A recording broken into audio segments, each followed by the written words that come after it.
the door. Loud like a jag-off at a pins game fight. Brace yourself, this ride ain't polite. Dum Yinzers, loud and proud. Heads in the clouds, voices in the crowd. Chaos brewing, they don't play nice. Hold on to your iron and grab your prime anti-slice.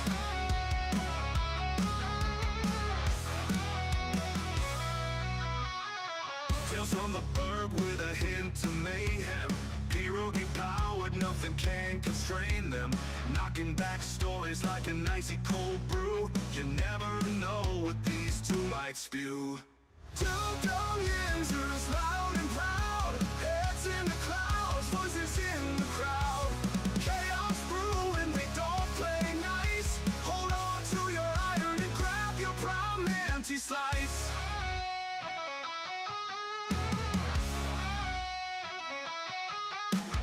Tales from the bug with a hint of mayhem. Pierogi powered, nothing can constrain them. Knocking back stories like an icy cold brew. You never know what these two might spew.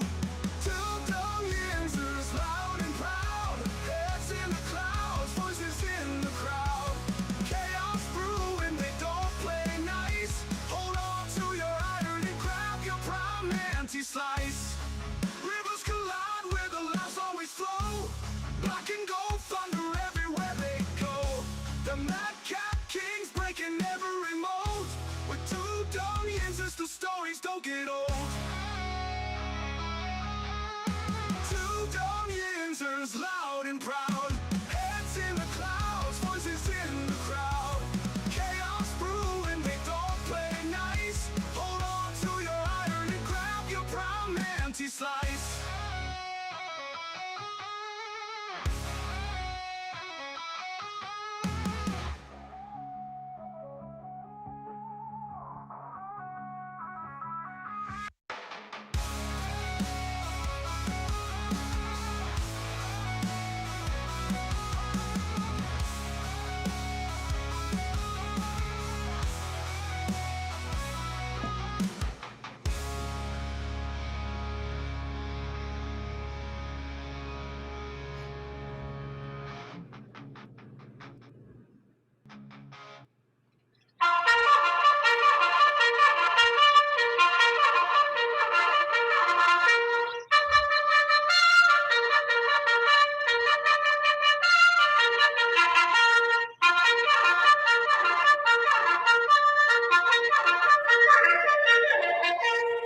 Good afternoon, maggots. Welcome back to the show. This is the two Dum Yinzers. That's right, this is episode 971, and today we're here to talk some Pittsburgh sports. Welcome back to the show, everybody. Welcome back. Today is Memorial Day. Welcome back, everybody. Welcome back, welcome back, welcome back.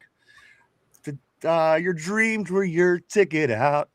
Welcome back to the same place that you laughed about. Who'd have thought it'd lead you? Who'd have thought? What's up, everybody? Welcome back to the show. That's right. This is the two Dum Yinzers. This is episode 971, just 29 short shows away from the big 1,000, guys. We are getting there. We're getting there fast. We're getting there really fast, actually. Be here before we know it. We're going to be coming on the 5-year anniversary show and the 1,000 show mark. So very excited about that, guys. Welcome back. Got a lot to talk about today. Michael, how was your weekend? It was good. It was a good weekend. Nice, relaxing. Didn't do a whole hell of a lot. So that's always a plus. I was counting down the minutes, the seconds, till we got to come back on here and talk some Steeler football. Yeah, me too. I get a little nervous when I don't get to talk Steeler football for a certain period of time. And once you get to that second day off, I'm ready to go. And people say, why? Why are you doing it tomorrow? I mean, it's the holiday, the official start of summer, unofficial start of summer, if you will. Why are you getting together and doing this show on Memorial Day? I said, you know what? I just can't not do it. I can't. I won't. It's not going to happen, guys. And I'm not ever going to miss a chance to see my privates. That's right, everybody. Welcome to the board, my privates, everybody. Today, you are all my privates, and we're going to do some military type shit. I don't know what we're going to do, but I do want to say welcome back. I'm very excited. Mike, OTA is back at it tomorrow. Thursday, Friday will be this week 2, the second week of this 3-week program. Next week, they do 4 days to wrap it up the whole entire 10 days. So there's a lot of things going on. I do want to say what's up to everybody on the terrible board. Guys, welcome. Good morning, good afternoon, wherever you're tuning in from. Welcome to the show. Glad to see everybody today. I want to see what's going on. I'm going to start here with my man Robert Kirkpatrick in the house. Always great seeing Robert. Robert says, hello, Yinzers. Hello, Robert. Always great seeing you, brother. Let's go to Vegas all the way. From Las Vegas. That's right. Vegas in the house. He says, what's good, fellas? My man, what's good with you? Hope all is well in Vegas. I'm sure it's hot. It just sounds hot. Las Vegas just sounds hot to me. But Sosh, on the other hand, Mike, he's on the other side of the world in Switzerland. Yes. He says, good day, all. It's from greetings from melting hot Switzerland, Mike. So who knows? Who knows? I was thinking it would be hot in Vegas, not in Switzerland, but here we are, Mike. It's hot in Switzerland. And probably hot in Vegas as well. Probably hot as balls in Vegas. So I'm just glad I'm not in Vegas right now for the heat. But I wish I was in Switzerland with my buddy Sauce. I promise I am done yelling at Sauce for being late every day. And for the millionth time, I apologize. And they're neutral in Switzerland. I don't know why you give people in Switzerland such a hard time, Mike. You were just one of these bastard drill sergeants you are. And I'm just goddamn dictator over here on this show. You know me. It's my way or the goddamn highway. Jamal, always great to see my man Jamal in the house. What's up, brother? Jamal says, gang, my G's, my brother, my friend, everything in between. I hope all is well for you today on this Memorial Day, sir, in Texas, here in the great United States of America. Welcome to you, Jamal. Hope things are going good for you. Let's go to Dude. Always great seeing Dude in the house. JD. I noticed some people were calling him on the board on Friday. JD. But he's still always going to be Dude to me. Like, he's always going to be private Dude, in my opinion, at least today. What's up, Dude? You and looking at Dude's privates. I don't know what's going on with you today, brother. Today, the theme of the show is privates. We're going to talk about privates all day today. Hope you're ready for that. Squeege says, here we go, Steelers. That's right, baby. Welcome back to the show, Squeege. Always great seeing you on this show. My man. Also, I do want to go right here to Forsaken. Yeah, baby. That's right. Forsaken. I love the name. Welcome to the terrible board. Welcome to the show. He says Jiper here. I hope I'm pronouncing that right. Jiper, welcome to the show. Glad to have you here. Also want to go back to Vegas. He says, lighten up, Francis. I think I'm going to miss my call. Lighten up, Francis. Mike, on the ground and beat your face. Let's go here to Mark Malone. If we were really smart, that's what we would have did. We would have had Derpy come in with a jelly donut, and I would. Well, we probably, would have had it planned, and Derpy would not have shown up. Mike, I swear to you. You want to tell you a secret? You want me to be completely honest with you, everybody? This was the plan. I said to myself over the weekend, I was like, let's get Derpy to come on and kind of be like the private pile from Full Metal Jacket. And, let's do something like this, but I just can't rely on him. I apologize. I apologize to people that are tuning in. It could have been great. But at the end of the day, he's impossible to work with, Mike. I know I've said it 10 million times before, but he's this close with me. I would have loved to do something like that with him, but he's unworkable. Yeah. He is unworkable. Let's go here to Vegas. Vegas is 82, baby. Sosh says, yeah. That is, it's already warm out in Vegas because you figure out there it's probably like 10 in the morning. Yeah. So 82 already in Vegas. Let's go to Sosh. Sosh says, glad to hear you're done yelling at me. It's 86 in Switzerland. Jeez Louise. I don't know. You're on thin ice, brother. Thin ice. 86 in Switzerland. Jeez. And what time of day is it there now? It's got to be nighttime, right? No, I don't know. Don't go by me. I don't know anything. We're not only are we dumb Yinzers, we are also dumb Americans. I don't know anything. I'm a dumb American. Let's continue down here to Sosh. He says in freedom units, 30 in normal units.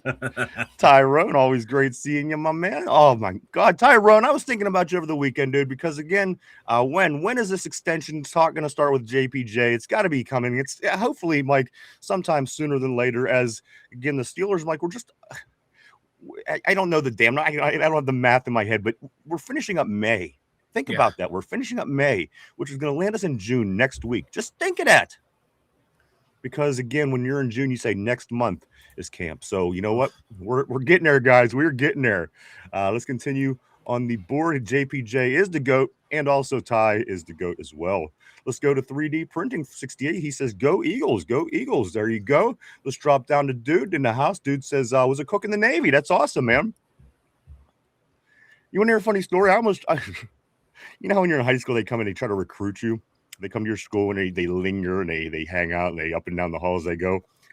I had this one Navy recruiter talk me into letting him come to my house for one of these visits, right, when I was a senior. Lucky for me, my dad was loaded.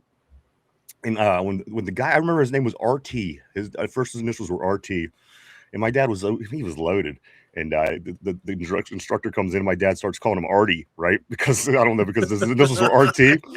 And I thought at that point, I was like, you know what? I'm getting out of this. There's no way I'm going to be going to the military because my dad's walking around here loaded off his ass, calling the recruiter Artie. And you know what? Long story short, Mike, I did not go to the Navy. I could tell.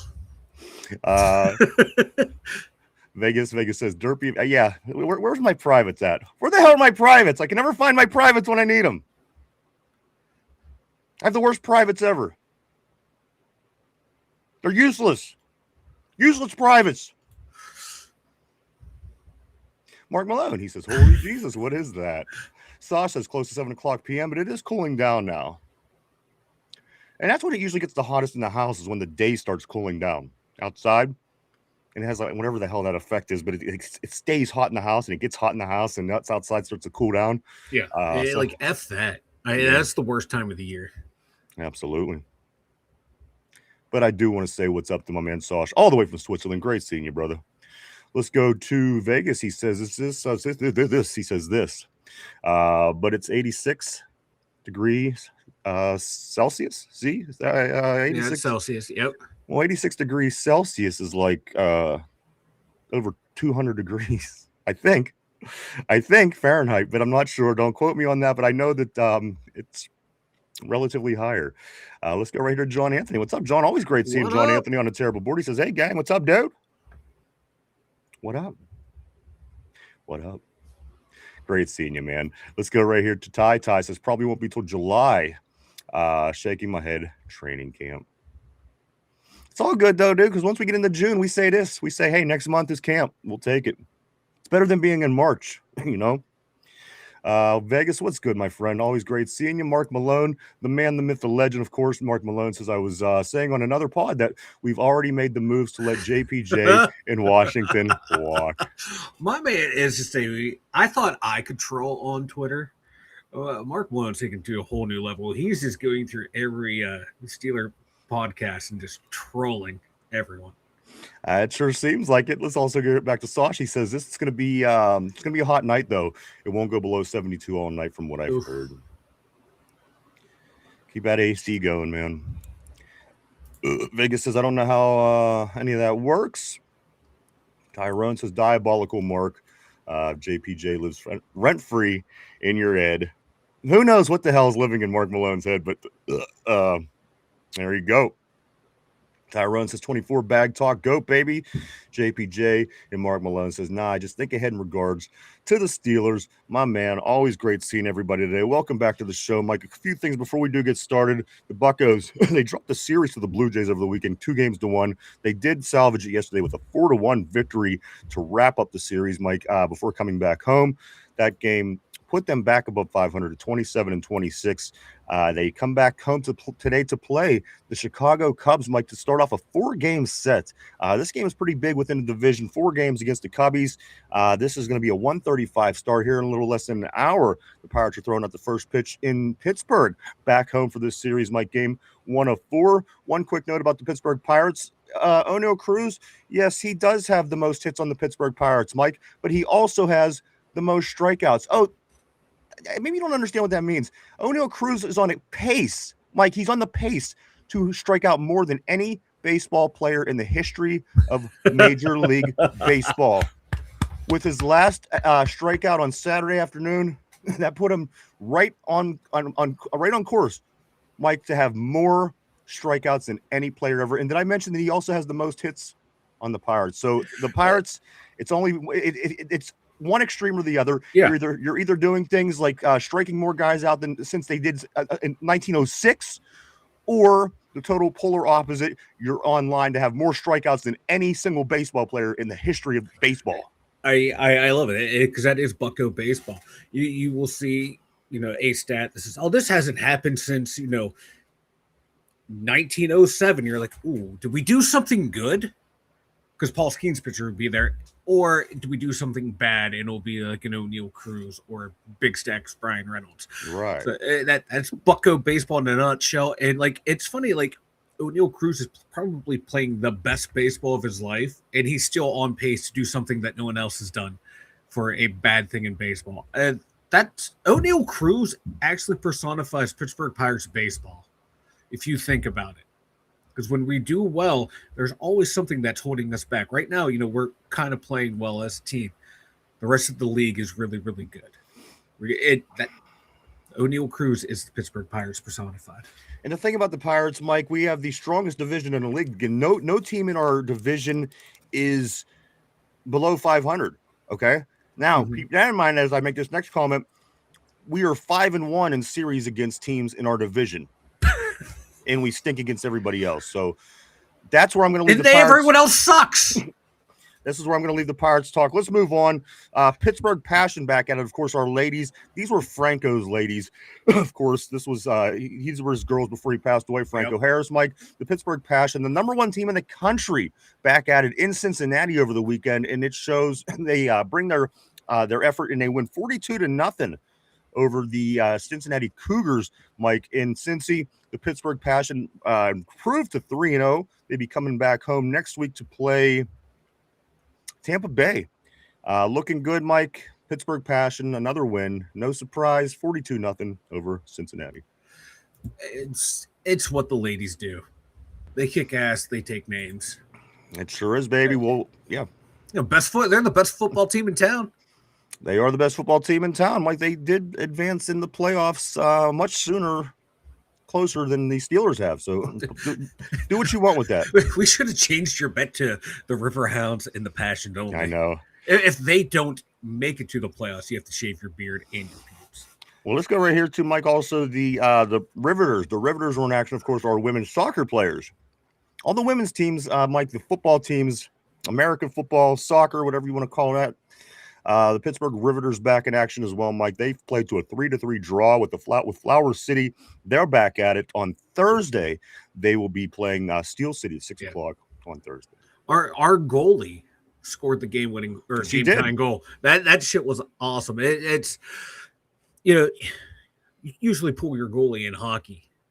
And when you do it in soccer, I think it's more dangerous because the net's so much bigger, and you can just launch that ball from midfield or from your own goal line, and you probably going to score 99% of the time. So it's a risky endeavor, and they pulled that shit off. I'm sitting there watching that final play, the replay of it. It was nuts. Gotta like the ladies. Gotta love the ladies, guys, doing their job this weekend for both football teams here in the Berg. Great job, both teams, guys. Also, talking about football, the UFL, Mike, they complete week 9. Just 1 week left in the UFL football season. As on Friday night, Orlando beats DC 27-19. Saturday, Columbus 36, Birmingham 29. Mike, the Louisville football team, they win 37-23 over the Renegades, and then also the St. Louis Battlehawks over the Gamblers 21-15. Mike, that is week 9. Just 1 more week left in the UFL, and then it'll be a week of playoffs. 2 teams from each conference go into the Final Four, and then after that is the championship game in the UFL. So just a few more weeks till the UFL will be done, and that is just another indicator, Mike, that we're getting that much closer to the NFL season as these spring leagues start to wrap it up. Again, Mike, week 10 already in the UFL, and again, the ladies, they're already halfway through their season. So after this, you know what the next football is on the on the list. So, it's big boy football coming up. Again, of course, OTAs back up tomorrow, Thursday and Friday. And then again next week for 4 days. So that is all coming up, those last 7 days of OTAs in this particular program. Like, everybody's in town. Everybody's excited. The vibe is good in Pittsburgh. A lot of good talk coming out of Steeler headquarters, a lot of good word, and we're going to get into a lot of that and so much more today. Let's get back on the board and try to keep caught up. It's my main goal for today. Let me go right here to see what Sauce is up to. Sauce says we probably won't be able to sign all of our young stars. If you had to let one guy walk of these three, who would it be? JPJ, Frazier, Herbig. JPJ, Frazier, and Herbig. Hey, when you put it like that, can I say Benton? Mike, I'll let you take that first. Herbig. I think JPJ, cornerback, is the most important position on defense. If you can shut down the team's number one, you can do a lot of things. Frazier is, a center. I think he's one of the most valuable pieces on that offensive line. He's a steady influence on there.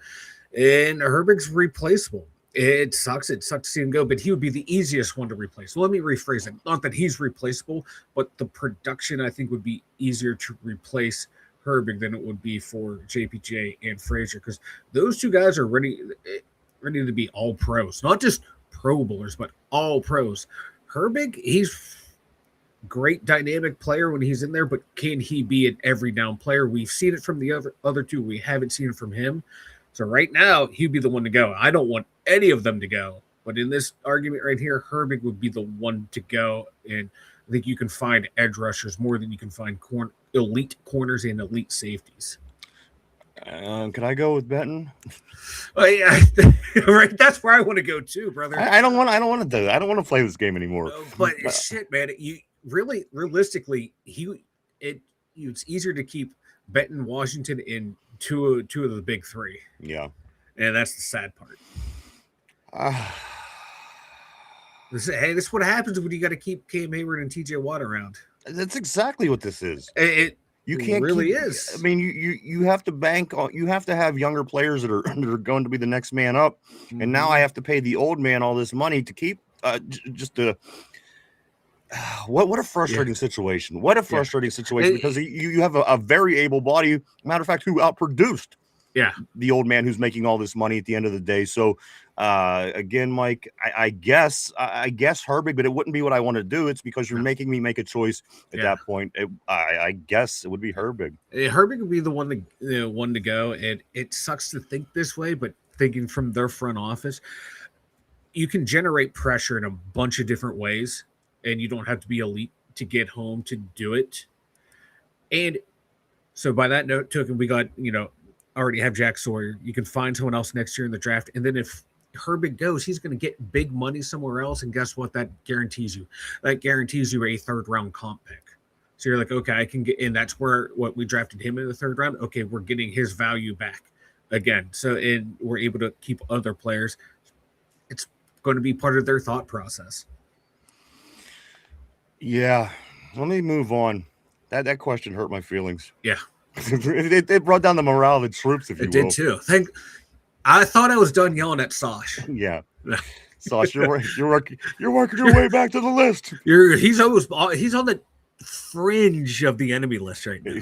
Let's go here to Tyrone. Tyrone says Mark also said Samuel and Everett can replace JPJ.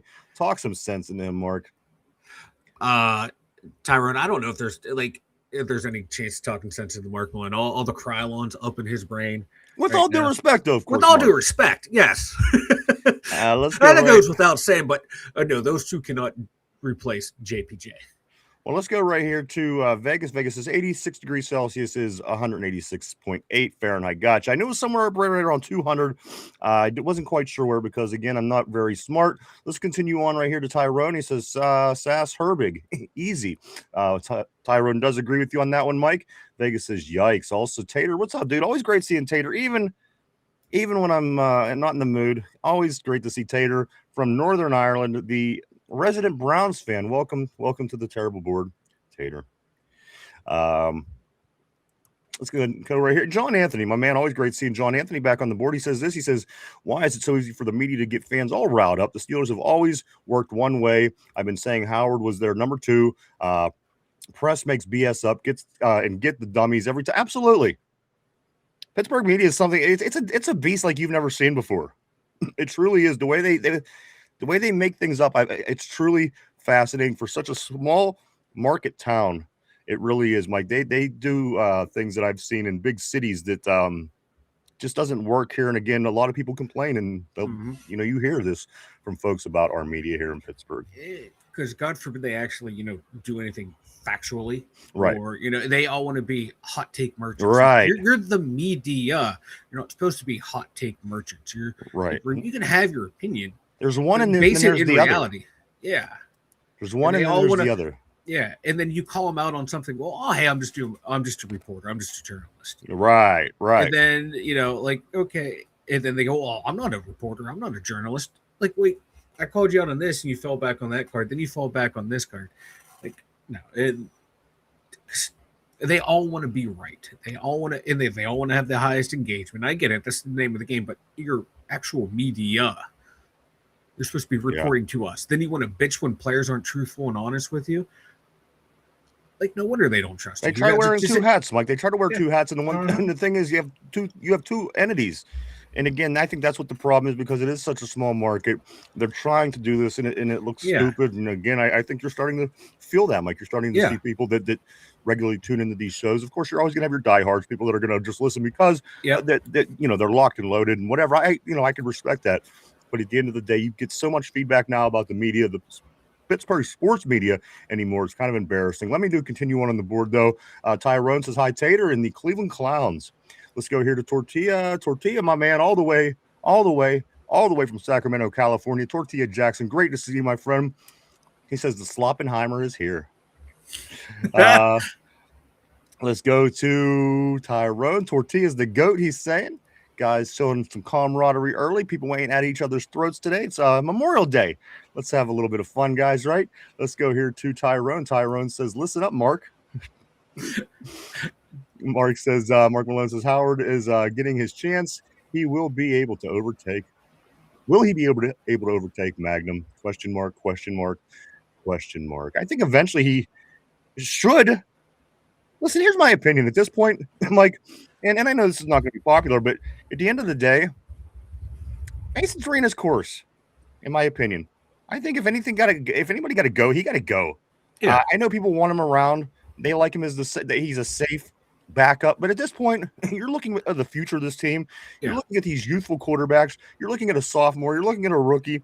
I want to see these guys playing football. The fact of the matter is, at the end of the day, Mason proved that he wasn't going to be anything more than a backup here. He went elsewhere briefly. This has been his career. At the end of the day, take minimum money or get it. I think the Mason has to be the odd man out at the end of the day, Mike. People are going to say, well, he's the one that's going to be able to step in. But at the end of the day, don't you want these younger guys to be the guys that eventually step in and do that job? Yeah. This is a perfect opportunity, as I said, before the offseason, Mike, or after we find out about Coach T, of course. I said, this is the perfect opportunity to make all those changes that you think about in the back of your head. Yeah. Now might be the time. Let's turn the page. Let's make this Mike McCarthy's boat. And like I said, I don't know. My opinion, I think Mason Rudolph's got to be gone. At the end of the day, Mike, I don't think he holds much value on this team anymore. He comes in last year in a game, and again, he loses in a game that he steps in. We could have done that with a rookie. We could have had our rookie come in and lose a game. So at the end of the day, get these kids their experience, get them on the field, get them their reps, because at the end of the day, that's the future of this team. It's not Mason. He's done his time. Yeah. Again, stay here for pennies, or we're going to have to move on, Mike. I understand they love the idea of these four quarterbacks, but at the end of the day, I just think at what point do you take a step forward as the Pittsburgh Steelers? I think right now is the most opportunistic time with the great change that is going on, that is the coaching staff, yada, yada, yada. So I'm ready for Mason to hit the road. If he stays, I get why they would do it. If he goes, I understand that argument too. Is my biggest fear is if they want to move on from Mason, will the owner allow it? Because hey, I trust him more than I trust two guys who haven't played it down in the NFL, and I want to keep winning games. I want to remain competitive. Will he come in and be like that Al Davis, Jerry Jones type owner of, I'm putting my foot down, you're not going to make this move? Or is he going to be the type of owner say, hey, this is what I prefer, but I hired you men for a reason, and I'm going to let you go do the job. If they say, and if he's that type of owner this year, or hey, go do what you want to do, what I'm paying you to do, and I trust you to do, then I think that Will Howard will be that number 2 quarterback. If if Mason Rudolph's on this roster and Will Howard is not, or they keep all four, I feel like that's the point where Art Rooney stepped in and made them force that decision. Because you can say you want to keep all four. What coach right now is going to say, oh, no, we're only keeping three. This guy sucks. Or right now it's too early to start making that determination. You want to give everything's new, everything's on a brain clean slate. Like Mike McCarthy I said, come out, Mike, and I say this. I say I'm only going to keep 3 years. Fight your asses off and let me see who the best 3 quarterbacks are. That's the way I handle it. But or did he do it in the background? But it's like, hey, it's going to be a competition, but I'm selling it to the media as I want to keep all 4 of you. Why would you do that? What do you gain by doing that? Let me ask. I mean, I understand that's the process a lot of times. It's like if he tells to all of them, like it's an open competition, but I don't want to hear a word of that to the media. And then one of them comes out there and says, like, "Oh, we keep 3." As a coach, like, can I trust you with information then? To maybe something like that. I don't know. I'm just falling here, but it's probably is just it's Will Howard's job to lose at this point, probably. Yeah, I would agree. Yeah, I would agree. And I'm hearing great things about Will. Mike, I'm seeing Will Howard wired the right way. This was being said in the first week of OTAs. The Steelers believe Will Howard wired the right way. Steelers believe that is showing at OTAs. And also, Mike, I'm reading Drew Aller was all over the place with his throws. So at the end of the day, last week they were talking about how Drew Aller has the upper hand because he has a strong arm, and Will Howard is this. So again, you're buying into the Kool-Aid. It's going to be listen. This is going to go on forever if you let it.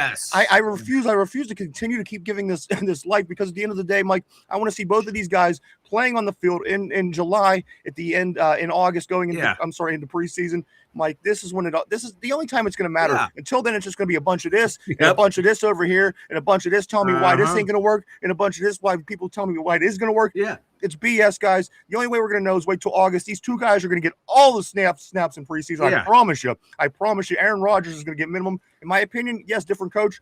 Again, I just don't think he's going to get that many snaps in preseason. And you know what? Again, why does it even matter if Mason Rudolph gets snaps at the end of the day, Mike? These 2 guys are going to get mad snaps. It's going to be all about those 2. Again, right now is not the time to do this because, again, you don't know. We have to see them on the field because it's all over the place with both of these quarterbacks right now. Yeah, and what people need to realize is, like, we knew coming in Drew Aller. Like they even said, we're tearing him down and we're going to rebuild him back up. So he's going to look god awful for most of this year, like behind the scenes and all that stuff, because they're tearing him down and they want to rebuild him in their image of how they want the quarterback to be. So there's going to be a lot of ups and downs. We knew coming out of Ohio State, Howard was more polished out of the 2. We know his arm strength isn't that great, but we know like if the scouting reports are correct, if you put him in an offense to where it's just read, react, anticipate, get out, which is kind of what he did at Ohio State, he can succeed. So right now, Will Howard should look a little bit more polished and Drew Aller should look like that. So how reporters are trying to hype this up as one's more ready than the other and the other looks lost and confused. Like, yeah, if you're just reading what's going out there, that's where they should be right now. That's the developmental plan where they should be. And I would be more worried if Mason Rudolph looks lost and confused than the other 2 look a little sloppier. It's just a lot of dumb takes coming from the media right now. I couldn't agree more. A lot of dumb takes. That's my job. Yes. It says it right here. Isaiah O'Kelly, I want to say welcome. Isaiah. I do want to say welcome to the show. He says, I am totally delusional. My Raiders suck. He said, your Steelers are going to go to the Super Bowl this year. Super Bowl bound, baby. Thank you, Isaiah. Thank you, Isaiah, to the board. Great to have you. Love your input. We'll make sure we put that on the website. And keep your memory alive. Let's go here to Tortilla. He says this, we move Benton back to defensive end. I don't mind giving him a cheaper deal. Benton and Hayward could both walk next year. Let's go here to the thing is, as far as Hayward, how much longer could the guy possibly have? I know, right? Like my big worry, like it's a double-edged sword. I want him to play well because that's going to mean the team is going to do well. But I don't want him to play well enough to where he wants to come back and we have to give him another decent contract. because that can free up $20-some million by him going away. I see Tater talking all this trash, and I'm not even going to jump down. I usually like to jump on it so I could shit on him a little bit. I'm not in the mood. Because it's just the same thing every day. He doesn't get it, so I apologize, Tater. I would love to get you, but it's just the same thing every day with you. We are closer to a Super Bowl than you are by far. And again, at the end of the day, you still continue to say otherwise. And just like last year, Mike, when they told us we would finish down by the Browns, and where did we go? Where did we go? To the playoffs. Let's move forward. I'm going to go right here to Tyrone. Tyrone says this, we reconstruct Muth. Yes, we did, guys. This is actually happening, Mike. I read this. Where did I read this? Pat Freiermuth. The Steelers and Muth, Mike, they are working on restructuring his contract. This is happening on Saturday. His cap hit for 2026 will decrease, Mike, from its current $11.2 million. So there's things that are working, things that are, whether this has to do with working with somebody else, getting their contract figured out, Mike, that is what was going down over the weekend. So Pat Freiermuth with some reconstruction on his contract. Do you have any information on that? Yeah, I think the bulk of it is just going to be turned into a signing bonus, and that will free up that cap space, because right now, after signing A-Rod, we're 31st in cap space with $3.1 million. So that's going to free up a bunch of money, because if they want to extend and add some money to this year onto the guys that they're extending, they'll need that type of room there. It also helps too for a carryover cap space to next year, which goes into the next year's salary cap equations and shit like that. So it's a lot of bookkeeping for next year, and for getting ready to potentially extend some of these young guys coming in on the final year of their contract. And I think someone else mentioned up, and there's probably going to be other players that we can finagle their contract around, restructure to free up even more cap space. So we'll look for those moves to happen between now and training camp, because the Steelers, they like to get those contracts done before training camp starts. Definitely before training camp starts, but definitely before training camp ends. They like to have all their extensions wrapped up. So right now it's clear in space. Mark Malone is saying this. It looks like Benton may be the only one we extend. Mark. He's turned into an epic troll. He is. I love it. Let's go down here to Sosh. Sosh says this. He says, I mean, realistically, you probably won't be able to keep all three I mentioned earlier. It would be the godsend if DJ does decide to retire after this season. I don't think he's going to retire, but I mean, that's the only way to keep all three, I believe. And at the end of the day, this is look at how that's going to play out, Mike. You're going to pay him for the rest of his time. He's going to eventually, he's going to decline. Because again, he's getting older. His numbers the past two seasons have certainly gone down. Excuse me. And at the end of the day, you're going to let good players go because you can't afford to pay them, because you're giving this guy who's aging and his play is dropping the money that you're giving him. This hurts the team. Again, hopefully, Mike, hopefully the Steelers get a little bit of sense and try to figure out how to avoid this to some capacity, Mike, because again, at the end of the day, if TJ Watt doesn't go out there and help win 5 games this year, Mike, due to him exclusively and punching a ball out, and he needs to do all those things that he does. Why we pay him the money? People say, well, he deserves it because he changes games. He deserves it because he could dictate the way a game goes. Mike, he's got to do those things. You can't just go on your past when you were making that money, because again, the team could be improving in other areas. But if you're just going to go on the guy's past and he doesn't continue to have those kind of numbers, that kind of performance, this is where you start to get screwed. So again, at the end of the day, Mike, either he has to play his balls off and get the production and the numbers and the results that he's got in his highest times. If not, I don't think he's worth it anymore, Mike. He's not worth it, because Herbig, again, has more sacks than TJ Watt last year. He makes a fraction of what he makes at this point. So, again, at the end of the day, the next natural step would be to move on from TJ Watt, I would think. Let's see if the Steelers start handling things the right way. Maybe just a new system in place. Maybe, who knows, Mike? They have to start handling this situation better. They have to, because now you're not in salary cap hell, but you're in player personnel hell because of the salary cap. You know what I mean? Like there's money to sign people, but not not everyone that you want to. And like I say, Omar Khan does structure contracts to where you can usually get out of them with a year or two. Like the hardest one is TJ Watts, just because there is so much money involved. You really, that one's kind of the hardest one to get out of. But everyone that he has signed in free agency, all their contracts you can get out of them. You more or less, they're like a year contract, and then that second year, like you cut them, you're recouping half of their salary cap.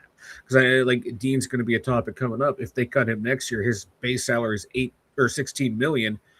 If you cut him, you get 8 million back. So you're getting half that money back. So there's contracts that can come and go, players come and go to make it to where you can keep Watt and some of these younger players, but it becomes more and more difficult to keep a fully competitive team.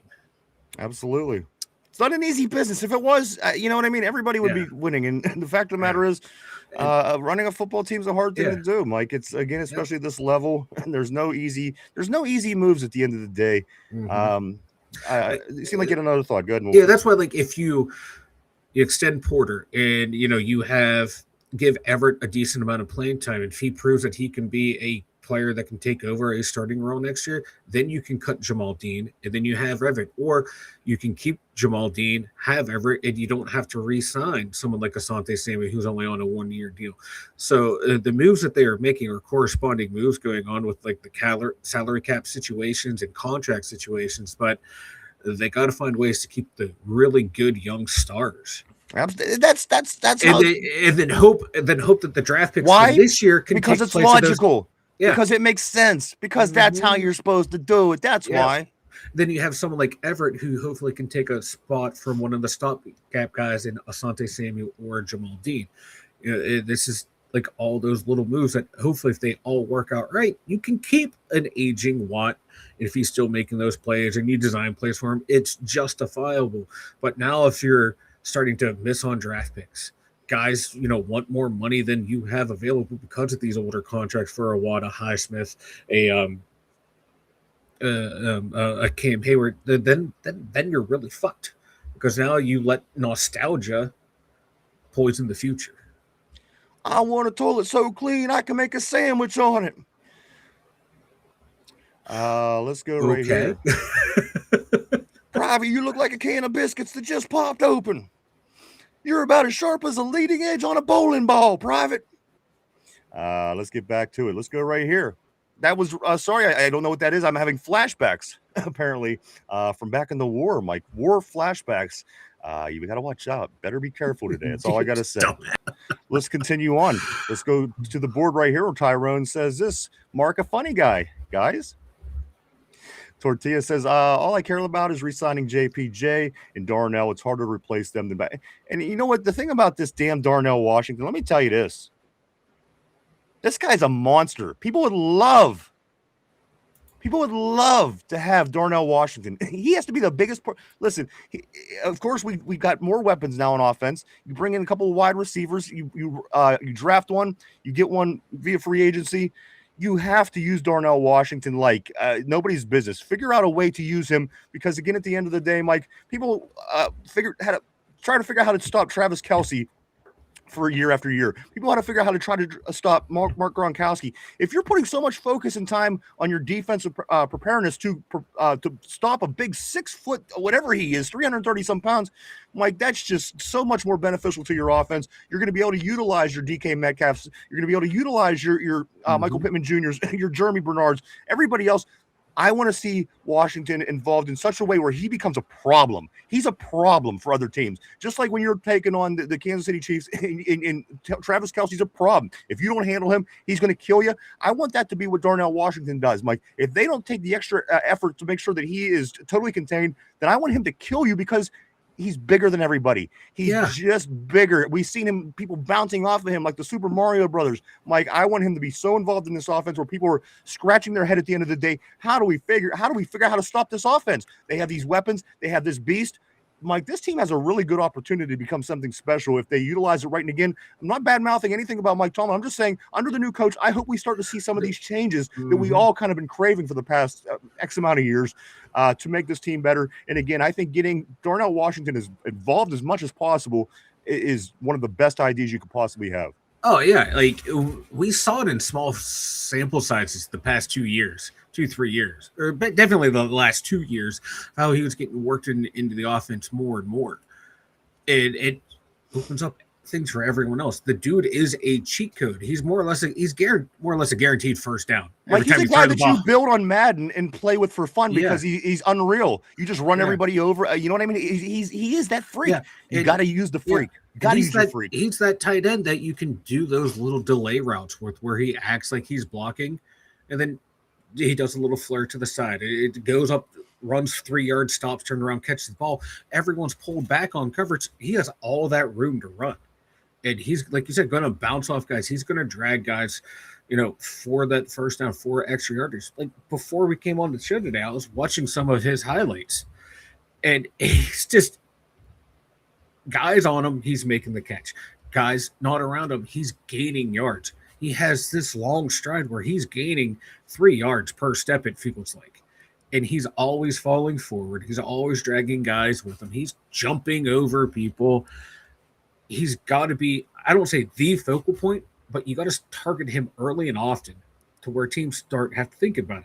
Because then, like you said, He's got to be a problem. that's going to open up Jeremy in the middle. That's going to open up Pat Fryermuth even more. And that's going to open up your two big body guys on the outside. We have such big targets.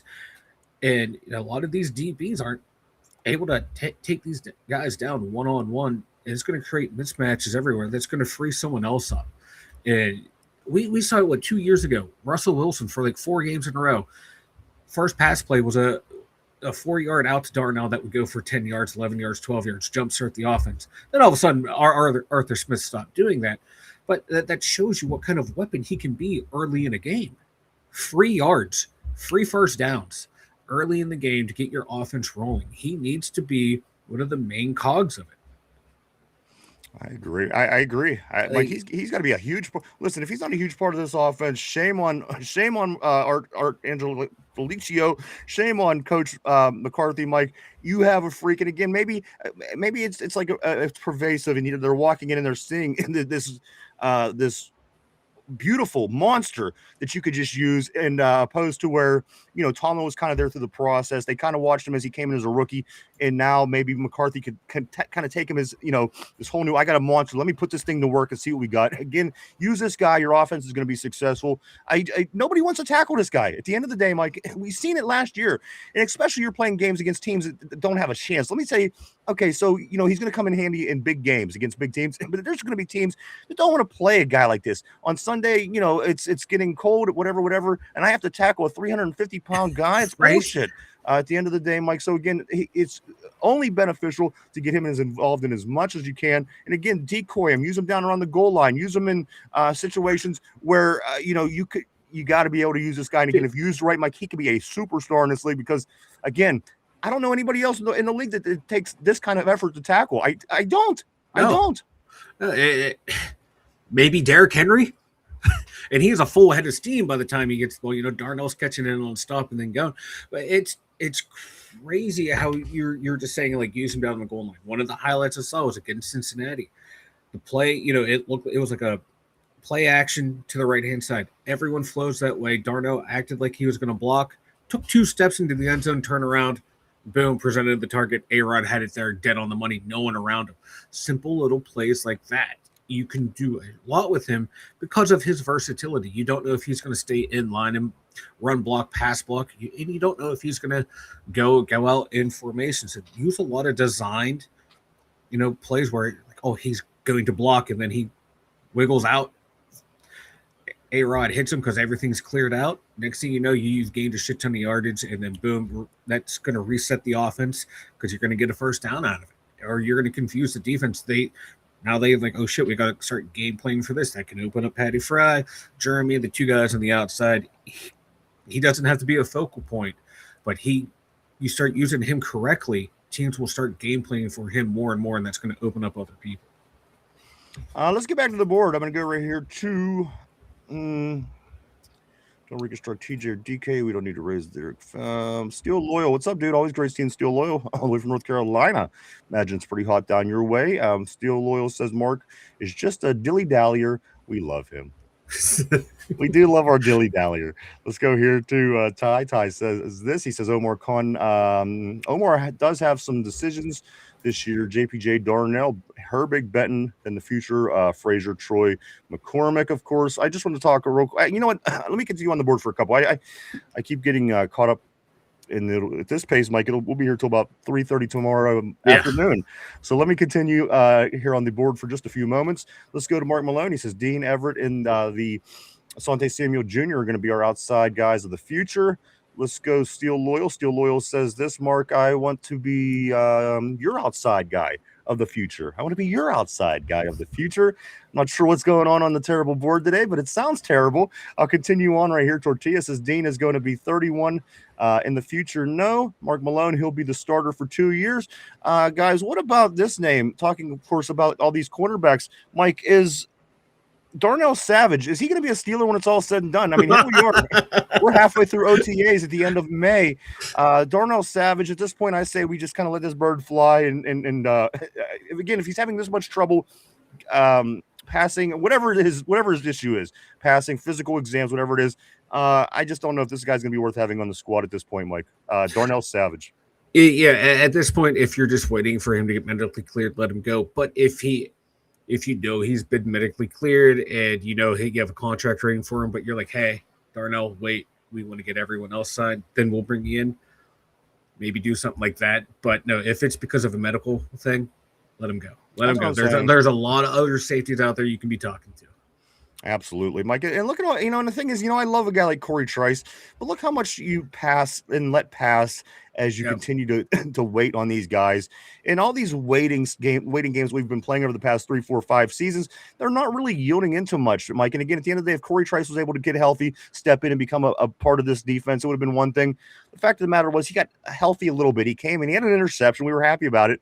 And then he was back out the injury, never to play again. Yeah. So at the end of the day, I think, Mike, that it might be time that Darnell Savage just kind of gets cut down, sent down the road. I like the name. Who doesn't like a defensive player named Savage? But at the end of the day, Mike, we could be doing other things with this. And again, I don't know how promising does he look, even if he comes healthy at this point, Mike. I don't know. Do you know much about Darnell? I don't know much about Darnell at all, other than that he's hurt. Yeah. We haven't had a chance to see him play here. Yeah, and that's when the only thing that you know about a guy is that he gets hurt. Usually not a good sign. Let's go continue on right here where Tyrone says Samuel gone after this year. Laugh my ass off.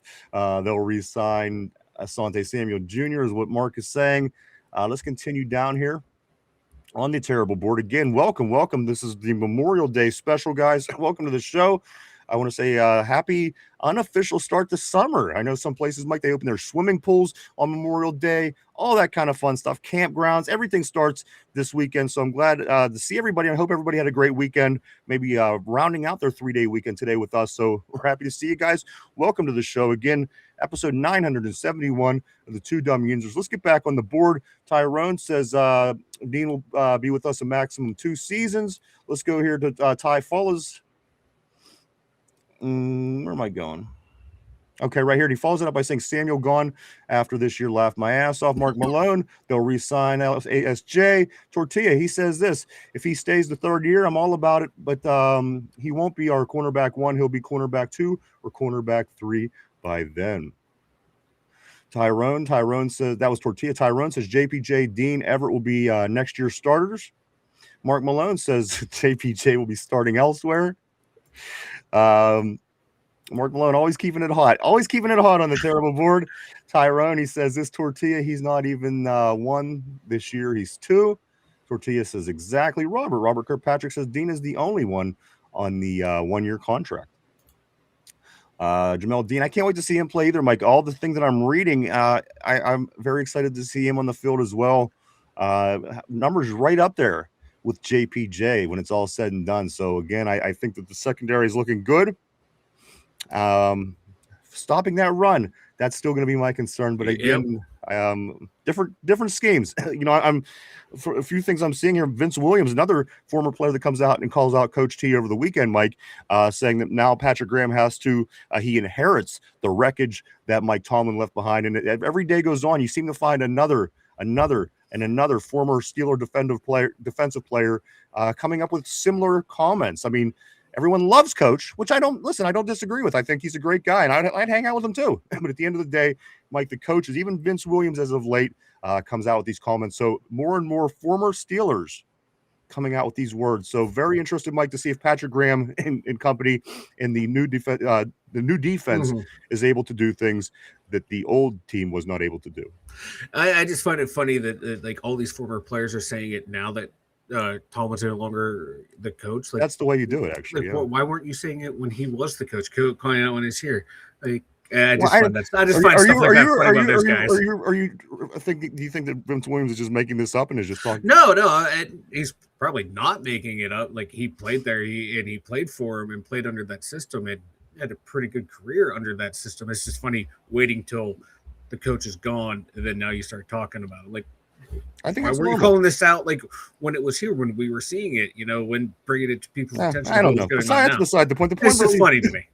Again, I don't even know if this is a topic of conversation. I just know that, listen, I know the players just keep continuing telling us why we were having problems on defense communication. I'm sure that we probably didn't make that up as well either. But some of these things that keep coming out, Mike, I hope they get fixed with Patrick Graham and the new defense because they need to be fixed. Certainly as the team has gotten stale and as teams continued to talk about how stale we were year after year after year as they were teams that beat us year after year after year. So, I mean, come on. I think the proof is in the pudding at the end of the day. I'm not going to go pointing fingers or using this or that. I'm just saying I'm ready for the new system. I'm ready for the new defensive coordinator. I'm ready for the new coach. I'm ready for new results, Mike. Stale is a good word for what it was. I'm just tired. I'm ready to move on from what we've been stale of. Whatever it is, I'm ready for that change. So here we go. We're on the track. We are on that track. Choo-choo, motherfuckers. Let's go here. Tortilla says this. Again, Mark is just mad that Rudolph is running on fumes, so he has to go after JPJ. Let's go down here to Steel Loyal, my man, all the way from North Carolina. He says, this I know JPJ personally now, since he liked my story. We tight. He told me to tell Mark to shut the fuck up. There you go. Tyrone says, Robert, 3, but they made it where they can get out if they needed it. Mark Malone says, no, he's only on a 2-year deal. Dean is 29. Isaiah, here we go. Let's see what Isaiah has to say this time. Also, NFL is soft now. I miss old school football. Well, you know what? Now you make sense. See, this is when guys come in on the board. One time they're a total fuckface, and then the next comment they make all kind of sense. That's what throws me off. Oh, you're gonna love the second part of his comment. He's gonna be your new favorite. Oh, there's more. Oh, there's more. Oh, okay. Then I won't say too much more good about him. Isaiah O'Kelly. Like another, at least an Irish name. I don't know if he's an Irish folk, but just like Tater Tard from Ireland. Let's continue down the board here. Tyrone says, right, and JPJ 25, case closed. Tortilla says, this pretty sure Dean signed a 3-year deal. No. Steele says, yeah, we got Dean for 3. Tyrone says this. Yeah, Tortilla says 3-year 36.75. Let's go here to Mark Malone. Dean is a 3-year contract, actually. Hey, when is this message coming up soon, Mike? No, it was the second part of that comment. My bad. I only had that. That was a tackle football in the Pro Bowl. Tackle football in the Pro Bowl. Near and dear to your heart. Well, that is near and dear to my heart. I thought you meant he had something shitty to say. I didn't know if you read the whole comment because you kind of stopped at one point. Can you just let me insult people on my own merit? I'm sorry. Can you please? I was so ready to insult him. Nope. All right, there you go. You happy now? Well, you look handsome today. Look at you. I know, right? All right, let's go here. All right, Isaiah. I don't know what to make of you, so I'm just going to scoot forward for now. Let's continue on the board. You're on thin ice with us, mister. You're not getting kicked out or booted or anything. You're just on thin ice, mister. Yeah. Let's go right here. Mark is the goat. Tortilla is saying Tyrone says this. Mark gets his news from RB. Tater says this. 3 years in Pittsburgh. That would be a fantastic time, in my opinion. Tater says, I agree. 3 years in Pittsburgh. Tater. You got to come maybe and spend 3 years in. Lindsay has a couch for you. Let's go on right down here to Mark Malone. So between Dean and Everett, we're already set on the outside. Steel Loyal says, I knew I smelled something. What's up? What's up, Tater? Right? Smell a little bit like a little dog shit up in here, man. It's I smelled it too. I thought it was Mike's breath, but you know what? Tater is in the house. Let's continue right here to Ty. Ty says this. Everett ain't no outside corner. Laugh my ass off. Slot Robert says thanks. Good information on Dean. Mark Malone being crazy as always. No, Everett is definitely outside. Tortilla 3 years in Pittsburgh is like a day in Cleveland time. Let's go here. Steel Loyal also says this. He was outside in college. I don't know about the NFL. LOL. Tyrone says, oh yeah, most definitely let him guard Chase too, right? I think are we gonna have a Memorial Day bash? Are we gonna have a Memorial Day blowout, Mike? Do you feel the Mark Malone in the tie? Do you feel that? Something's brewing in the air. Do you feel what I feel? I do know that both of these guys, Mike, very, very passionate. Certainly, Tyrone with JPJ, and Mark Malone, very passionate about trolling JPJ. So I could totally see this going down today. Let's continue on the board right here.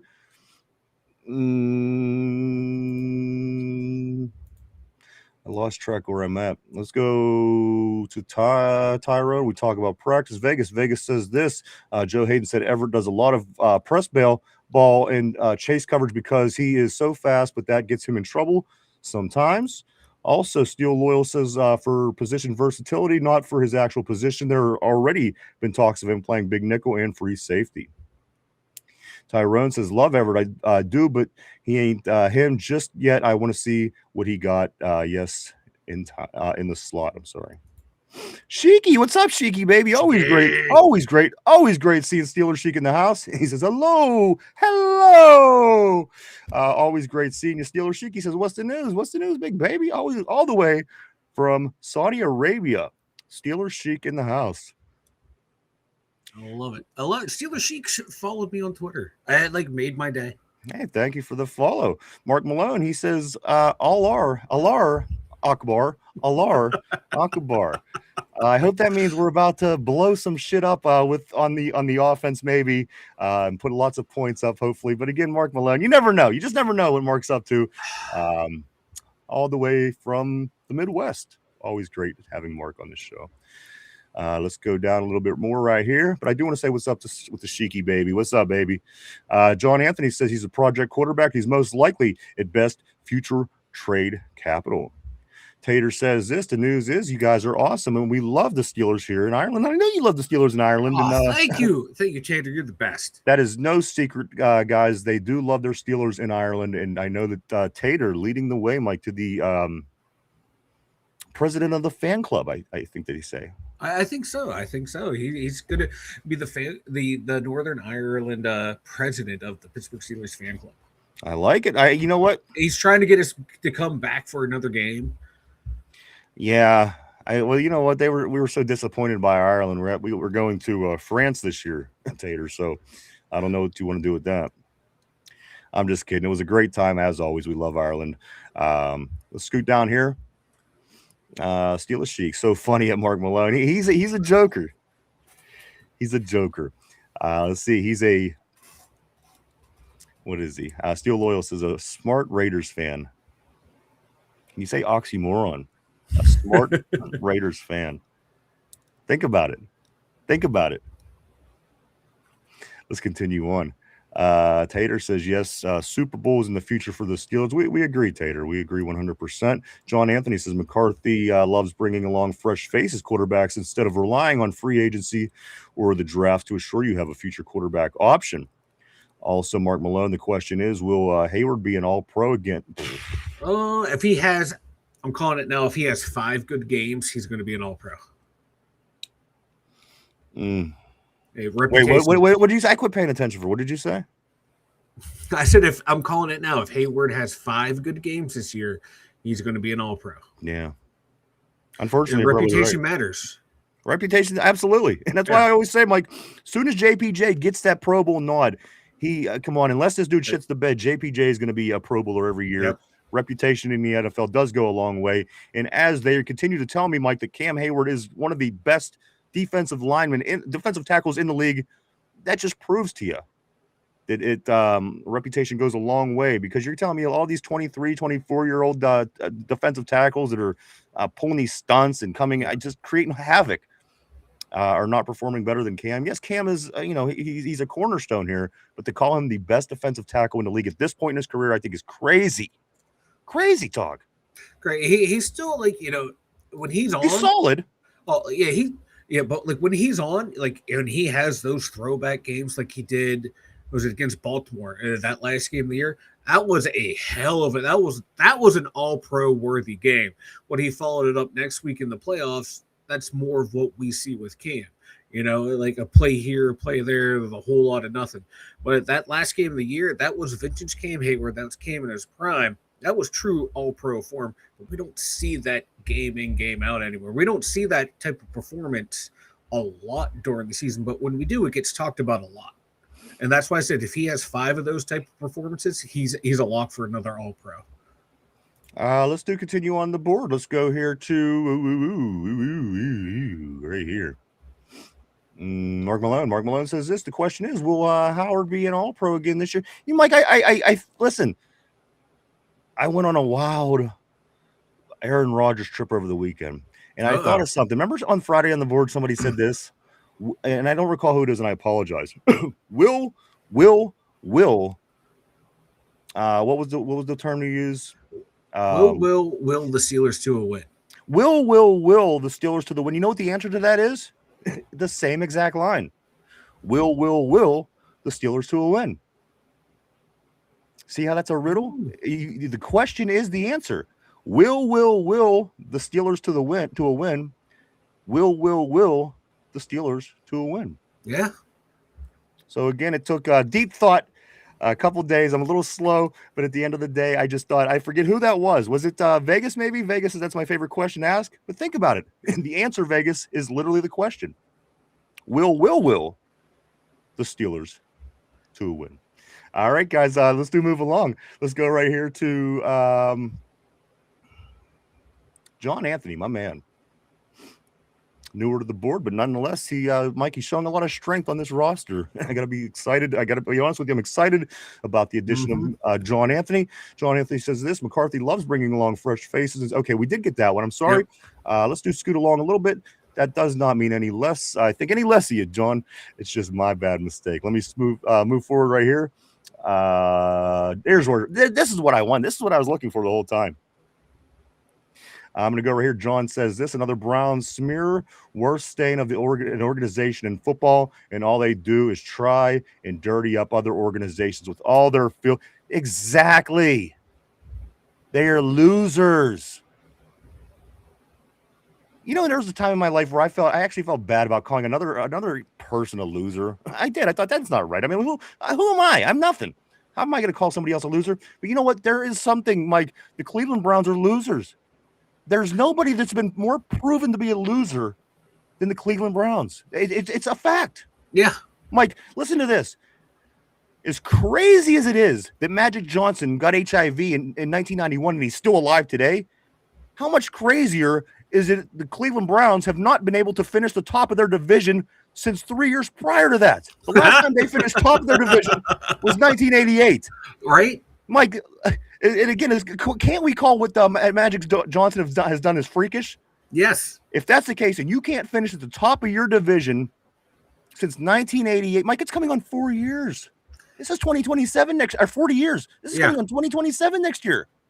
Yeah, and you got people like are losers. Yeah, and you got people like Joe Hayden saying Browns are close to a Super Bowl.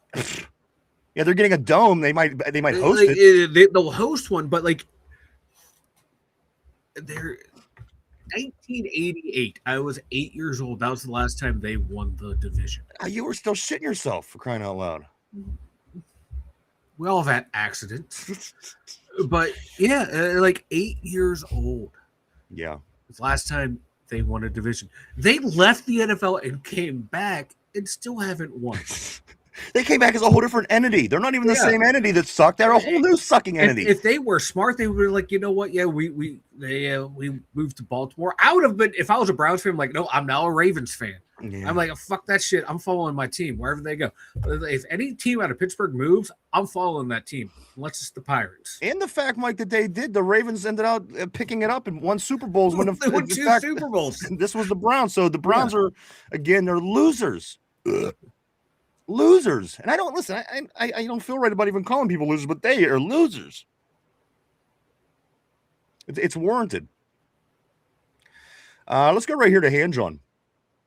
Always great seeing Hanjon on the board. He says, since they are retooling Aller from the ground up, that tells me he is quarterback one of the future.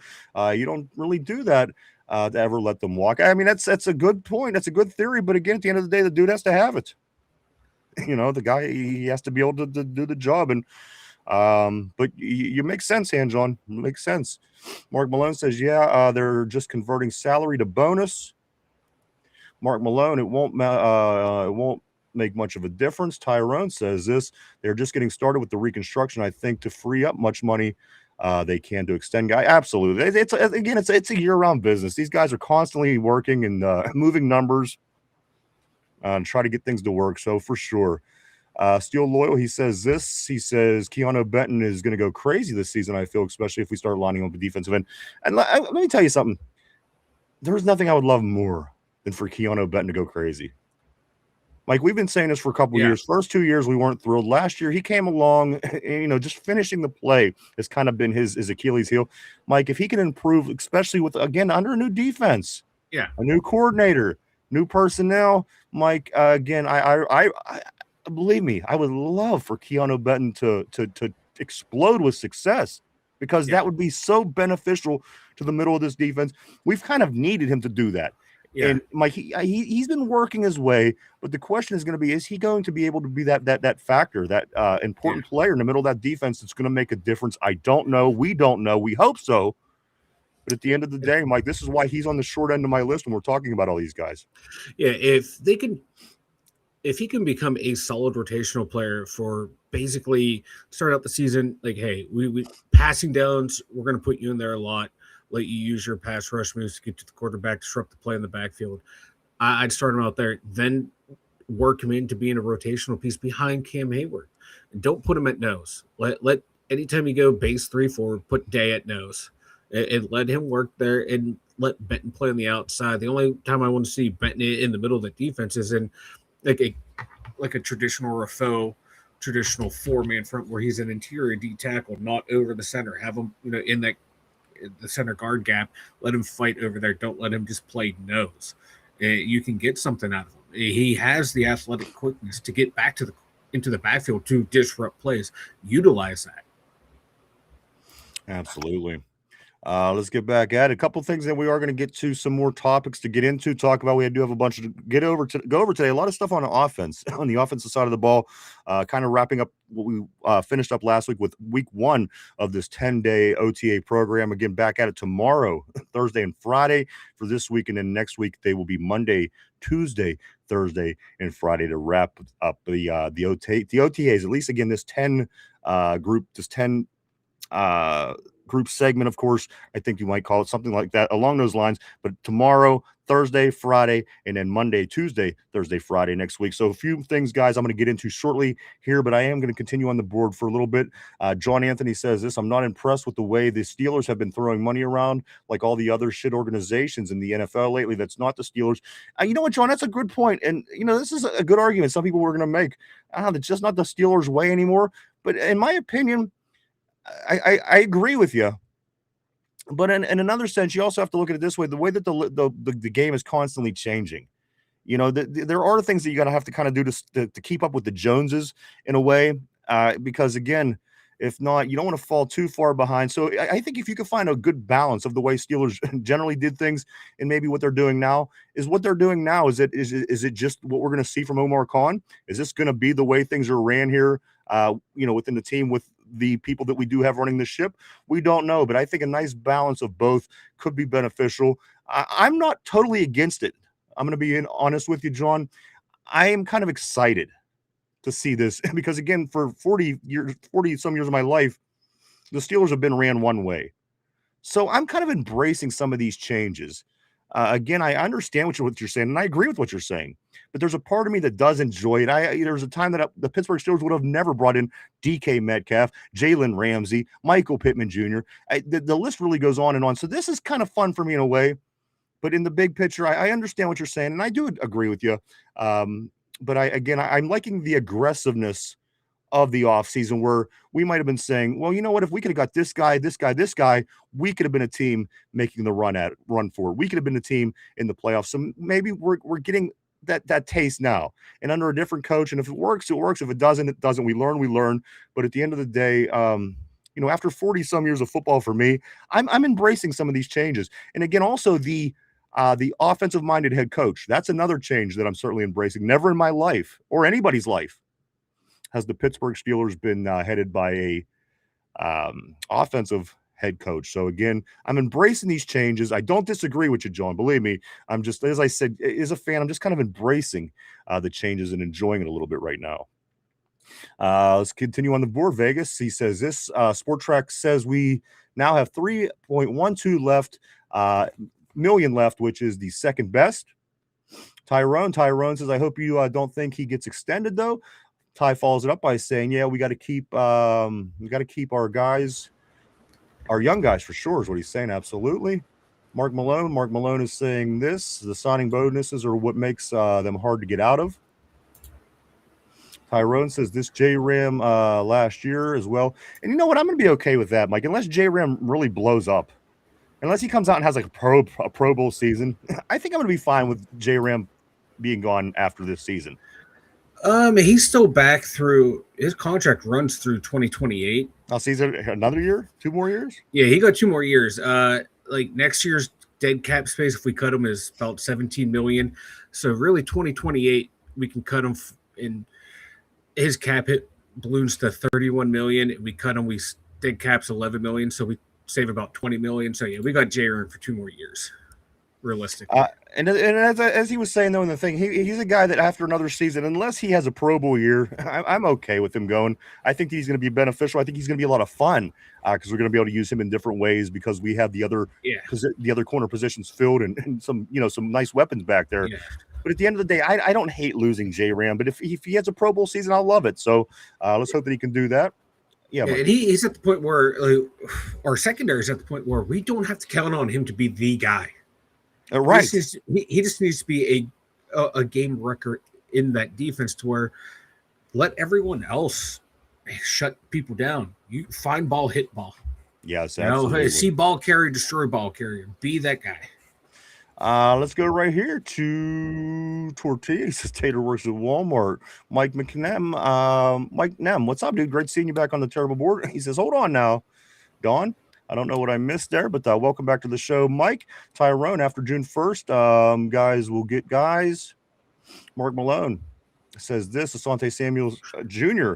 will be cheap to re-sign. Let's go, Tyrone. Tyrone. Where did Tyrone go? Right here. Why you think they only gave him a 1-year deal? Mark Malone, JBJ, maybe. Mark Malone. Tyrone, not a chance. Still loyal. Brian Angelicio is really good with tight ends, so we shall see. And you know what? As I said, Mike, twice today in conversation, the tight ends have come up. We talked about the reconstruction of Pat Freiermuth's contract, and also, Mike, just the should-be dominance of Darnell Washington. Mike, I would love to see now. I want the tight ends to have a great. Right. Last year when we had the cluster of crap that it was just it was a mess. It was a mess what we had going on last year with the offensive coordinator and the 35 tight ends, wide receivers. Now things are kind of resembling a normal football team again, where these things can matter. Mike, they didn't matter before. It didn't matter if our tight end was involved because we didn't have anything going on. There was no identity. There was no rhyme, no reason. Mike, now you have able-bodied wide receivers that people have to focus on. You have tight ends that can make a difference in this game that people have to focus on. You have a strong running game that people have to focus on. Now it's coming. Mike, now it's starting to feel good, isn't it? In my opinion, I think things are starting to feel nice here with the Steelers team. It does. And, It's like those final pieces of the puzzle are being put into the on the board. You know, they've been building and building, rebuilding the team, rebuilding offense, defense for past 4 years now. And like you're finally getting those little finishing touches put put together, and it's looking good, looking good. It's just hopefully we can go out and execute, and that's a big thing. Execution, baby, execution. Because if they can execute, the teams are going to be scary good. Private Mahler, your parents look like you look like your parents are disappointed. Like, well, yeah. Not even Mr. Rogers will be proud of you. Let me find Oh out. damn, that one actually kind of cut deep. Mr. Rogers not proud of me. Fuck. I had another good one here. Let me find my last good one, and Damn, then I'll stop. Then I'll stop for the day. I'm having a little bit of fun with this. Here it is. What's up with the scar on your dome, Private? Did your mom miss you with the coat hanger? You know, they call me the big cat for a reason, man. That's right. Let's go right here to Tyrone. Tyrone says, yes, better see Muth and Darnell be used. Absolutely. Now I want to see them. Right. You see, do you guys feel how this all is feeling better? Things are getting better. And yes, we don't have the answer. We don't know what this season's going to be. We don't, but things are feeling a lot of those little things over time. You sort of say, "Hey, gee, why aren't we doing this?" Oh, whatever. You're starting to feel things fall into place, and I like it. I like it a lot. Like again, Chuck Noll became stale. That's all I want to say. Chuck Noll became stale to finish career, guys. I'm ready for the new change, and we're here for it. And again, Mike, things are looking good in Steeler land. A lot of positive vibe, positive word, everything coming out of Steeler camp, OTAs. Things are looking good. Let's go right here to Steel Loyal. Darnell dribbles helmets like basketball. He sure does. Just love when he goes, wow. John Anthony says, I expect the D to fall off a notch, and finally, more of an emphasis on the offense. The league favors offenses. The refs do. We all effing know it, and I'm gonna start betting on games again. Let's go to Vegas. Vegas says this middle of the field is lava. Tortilla says Joey Porter the third will be born before Joey Porter Jr. leaves Pittsburgh. It's a part of the script. History rhymes. Let's go. Yeah. John Anthony, Arthur Smith only claim to fame was his daddy was the founder. Yes, he was of FedEx. He only passed away, I think, last year. Pops did. The founder, yes, of FedEx. Vegas says that's pretty awesome for his daddy. Mike Nem says this Washington is like Gulliver amongst the Lilliputians. Right here, elite movie knowledge, of course, is right there. We go. Elite movie knowledge is what was said. Steel Loyal says Gulliver's travel is fire. Tyrone, we actually throw the ball over the middle. Muth is in seam. Finally, we've been asking this last 5 years. A couple more, Mike. We're gonna get into a couple of other topics here. And John says they went low on Mount Washington. That works until he starts hurdling. That's what I'm saying. Mm-hmm. The fact that this guy hurdles over people at his size is unbelievable. You have to use this guy. He has to be a weapon. If he's not a weapon and this team doesn't win and doesn't win a playoff game, you're going to be able to point back to these things because, guys, he's hard to tackle. He's hard to stop. Why wouldn't you want that guy to have the ball a lot? I'm just saying. And Mikey, it's the word that I'm getting is, yes, he's been dealing with, of course, he had the injury, the broken forearm last year. Yeah. But the word out of OTAs is he is looking bigger and stronger. Mike, Darnell Washington's looking bigger? I didn't even know that was possible. Mike, are you awake? I'm awake. I got lost in thinking about Darnell Washington just destroying people. I was playing clips in my head, but yeah, like if he's coming back from the injury, thinner, bigger, faster, healthier, I'm all for some more Darnell Washington. Dude, he's jumping over people. Hurting them in his knee catches the side of someone's helmet and KOs them. Yeah, for sure, Hand John. Let's go right here. John Anthony says this. That's why Smith sucks so bad. Oh, thank you, Somber. I want to say what's up to Somber. Great seeing you, dude. John Anthony says this. That's why he sucks. Smith sucks so bad. He knows he's going to inherit his. And at the end of the day, you know what I mean? It's like, yeah, you're crazy, but you know what? At the end of the day, if your daddy is a billionaire, who knows what the hell thoughts are going through your head? I don't care who you are. Billionaire is a billionaire. No Savage jersey for Cody. No Savage jersey for Cody is what Steel Loyal is saying. And John says this. Mike and John says, I don't think they are even interested in Savage any longer, nor am I. I'm ready for them to move on from that disaster. Vegas says Fred Smith, founder of FedEx, received a grade of C from a professor when he submitted his idea for the company as an assignment for a course at Yale University. Hey, could you imagine if he would have got an A? He could have owned UPS, right? You know what? UPS is where it's at. There you go. Tyrone says, sorry, Cody, don't even bother bringing in Savage. Tyrone also says Mark would pay Savage instead of JPJ. Mark said, hell no. Also, great Tyrone. Yeah, wouldn't. Yeah, you wouldn't. Don't lie. You ain't got to lie, Craig. You ain't got to lie. I'm going to say what's up to Kenny. What's up, my man? Kenneth Jones on the board. Always great seeing Kenny. I hope you're having a good 3-day weekend. Hopefully it's a 3-day weekend for you. Mark Malone says, I'd pay JPJ personally. The Steelers won't, though. Let's go here to Vegas. Vegas says this. Way off topic, but the Vegas Golden Knights came back from a 3-0 deficit, first period deficit to win 5-3 and go 3-0 versus the Avs in the Western Conference Finals. Hey, let's hope that they get it, man. I didn't even realize that that's what was still going on with hockey, but good luck to them. Let's go here to Ty. He says, why would they let the best player? Why would they let the best player? Why would they let go of the best player? I'm sorry. I need a real explanation why you think that. Well, because Mark is absolutely insane. That's probably the best reason. It's all the Krylon and keyboard duster. Mark says, it's frying his brain. Mark says this. Too much money. Too much money is what he's saying. Still loyal. Kane's gonna win the Stanley Cup, so it doesn't matter. The Canes are tough. No two ways about that. Mike, and then also I think the NBA, they got to be getting close to their finals as well too. I think I know the East is wrapped up or almost wrapped up. The West is, I think the Spurs tied it up 2-2, or I don't know if OKC pulled out the 3-1 lead. I know it's getting close. Is the Knicks the team that's doing good in the East? Is that okay? Yeah. I like the Knicks. I can root for the Knicks. I have no problem with the Knicks. I just don't want OKC to win. It's everything that's wrong with sports is the Thunder. Let's go right here.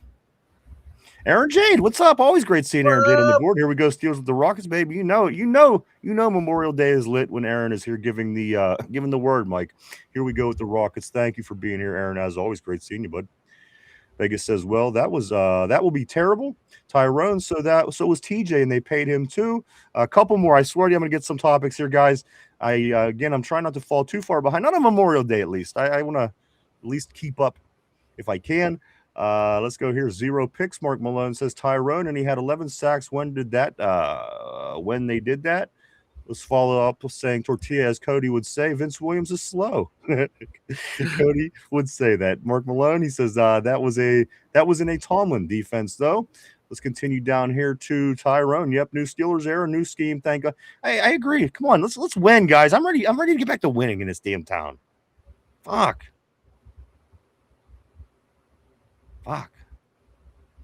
I'm ready to win. Vegas says he wouldn't say that if Coach T was. I don't know. Again, I don't know. Coach T is black. I don't know. I didn't even know how to that soak into my brain before I even answered it. Let's go here. Vegas says it's soft now because players are looked at as investments and not. You're right. It's football's a different game now.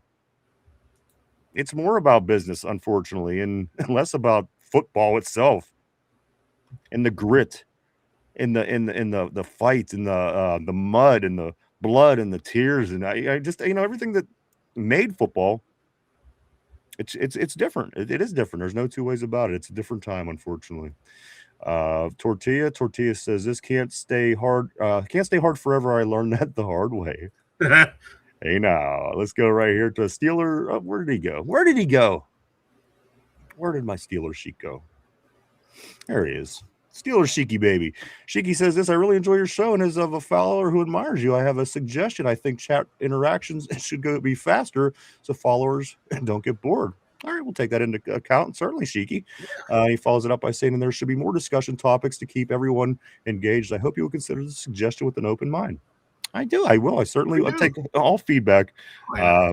Absolutely. Thank you, Sheiky. Yeah, Ryan and I talk about the show constantly. Absolutely, man. We appreciate you, Sheiky. Also, let's go to Han John. He says Mark's peeing in front of a fan. Mark is peeing in front of a fan. Let's go to Tyrone. Tyrone says, I actually like Mark. He knows Steelers ball, but this JPJ walk, talk, a no-go. Mark's he's a different beast for sure. I mean, he knows his shit. There's no two ways about it. The guy's been a Steeler fan for a long time, and he's a different animal. He's a different animal, and it makes all kind. It takes all kind, baby. It show does. Let's go right here to Steel Loyal. If you're bored during the show, that's on you. No disrespect. I love the way they have the show set up. We thank you, Steel. Right here to Tortilla. Yeah, I take full responsibility for why this show goes off the rail. Tortilla, baby, you guys are listen. Everybody brings a certain quality to this show, and that's why we don't change the way we've done anything to this point, to the way we do everything. Like, because again, the tortillas bring a certain thing to the show. The Mark Malones bring a certain thing to the show. Han Johns, the Steel Loyals, the Vegas, the whole way down the list. Everybody brings something to this show that makes this show unique, guys. Again, we everything is good in the hood on our end, and again, we do take all feedback, and we will talk about it when it's all said and done and try to improve, of course. Yeah. But again, every person has something that they bring to the table, and again, why this show is what it is. Tortilla says we are the coolest Steelers fans alive, and I couldn't agree more. You guys are. Everyone but Cody. Let's go here to right about here. Right here? No, right there. Right here. Vegas says, Sheik, do you wear shoes like the Iron Sheik? Well, with the curled toe, I think maybe he might be talking about. Like the Iron Sheik. Remember his wrestling boots were like yes, the Iron Sheik was one of my all-time favorite wrestlers of all time. The camel clutch. I didn't love the Iron Sheik until later when he was on Twitter. And you got to see like what kind of an asshole he really was. Fuck the Hulk Hogan. Fuck the Hulk Hogan. He was like, fuck everything, this guy. I humbled them. But again, yes, Sheiky, baby, of course. Later on, Mike, he became one of my favorites. The Sheik at that time was one of the only like villains that I liked. He was so goddamn good at even as a little kid, not knowing what was going on, that it was all scripted stuff. I still loved the Iron Sheik just because he was so dastardly evil. You know what? And I think that's what it was. I was a kid, and I thought, oh my God, who's this villain? I don't like this guy. You know what I mean? So it took a little later in life whenever I really started to appreciate Sheiky. Because I mean, who didn't love Hulk Hogan when I loved Hulk, but the Sheik as well. I loved him too. Because you were a little kid, and the Hulk. I mean, he was the face. But again, I later on, as Mark Malone agrees on the board, I love Iron Sheik. I wish he could have been around with us a little bit longer. Let's go right here to Steel Loyal. He says this is a No Filter Steelers podcast, followed by Tyrone saying they show is ran perfectly fine. And don't give Sheiky a hard time. He's it's all good. It's all good. Like I said, I'd rather get feedback and again have all that information to be able to make our decisions based from that. So he's still Sheiky does come through and say this. Just to clarify, I'm not bored at all. I actually enjoy the show a lot and watch it regularly. My suggestion was simply to have more open discussions and audience interaction from time to time. We totally take that in as well. And he says, I think it would be would make an already great show even better. We appreciate your compliment again, Sheiky. No hard feelings, sir. I appreciate what you said again. Hell yeah, brother. Take it easy on Sheiky. He's just trying to help out. Let's continue on here to Steel Loyal, my man. He says this. I think it would make an already great show even better. That's what Sheiky said. This podcast is literally one big open discussion, so I'm not sure I understand, but I see what you're saying. Ty says 100. Let's go down here to Tortilla. Let me grab two more, and then I'm going to get to some topics. Mike, I do have a list full of topics to talk about here. Tortilla says, yeah, you hear too much to not like the show, just throwing some shit feedback. It's all good, dude. It is all good. Tyrone, these guys actually care about the people, and we sure do, guys. Let's get to the Everyone but Cody. everybody but Cody. Let's get to some topics, guys. DK Metcalf, Mike. DK Metcalf said it means a lot. It means a lot that Aaron Rodgers joined the Steelers earlier than he did last year. Mike, kind of again going to what I'm saying, it means something to the players to have your captain there with you and to have your leader there with you. I'm happy to see him. What was it, 2 weeks, 3 weeks earlier than it was last year?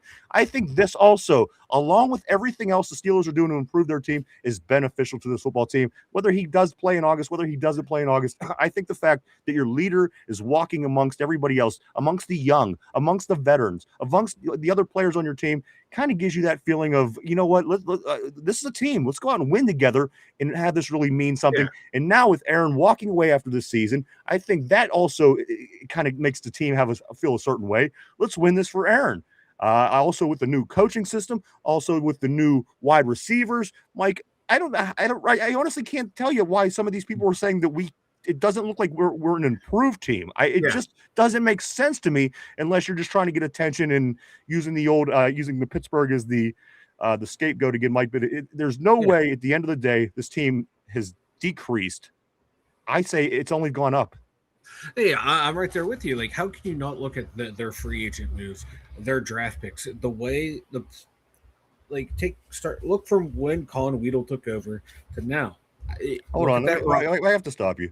I do want to say thank you so much to Sheiky Baby on the board. That's very, very, very generous, my friend. You did not have to do that, but I want to say thank you, Mike Sheiky, with a super chat on the board. Mike, he says, sorry for the misunderstanding. Keep going, Mike. Sheiky, you're perfect, brother. You are perfect. There's no misunderstanding. Yes. No. I understood exactly where you came from, brother. Yeah. No, but you know what that means, though. Thank you, but donation, you know what that means. There you go. And also, Mike, baby. And also that goes towards the big Tater and Lindsay wedding. So, guys, that coming up. Keep your ears peeled for the big Tater Lindsay wedding. Sheik, but seriously, my friend, thank you so much. Nobody took it the wrong way. Nobody did, I promise you. But thank you. Very generous. We very well appreciate it. Thank you, sir. Let me go back here just a little bit, Mike. I'm going to grab. Now you know what we're talking about something. What were we talking about? We're talking about how the Steelers haven't improved. And I was saying, like, look from when Weedle and Colin took over to where we are now. This roster is the turnover, and it has improved. From last year to this year, it has improved as well. And then you add in new coaches, new philosophy. Hopefully, that new energy is coming in. How can you say that? Like you said, how can you say this team has not improved? Like, you have to literally just be talking out of your ass at that point. Or you can go, they don't have a young up-and-coming quarterback, so therefore they suck. They didn't draft a rookie quarterback. Really, it's people that are bitching about the Steelers in the local media, the national media. They're this pissed that the Steelers didn't do what they wanted the Steelers to do.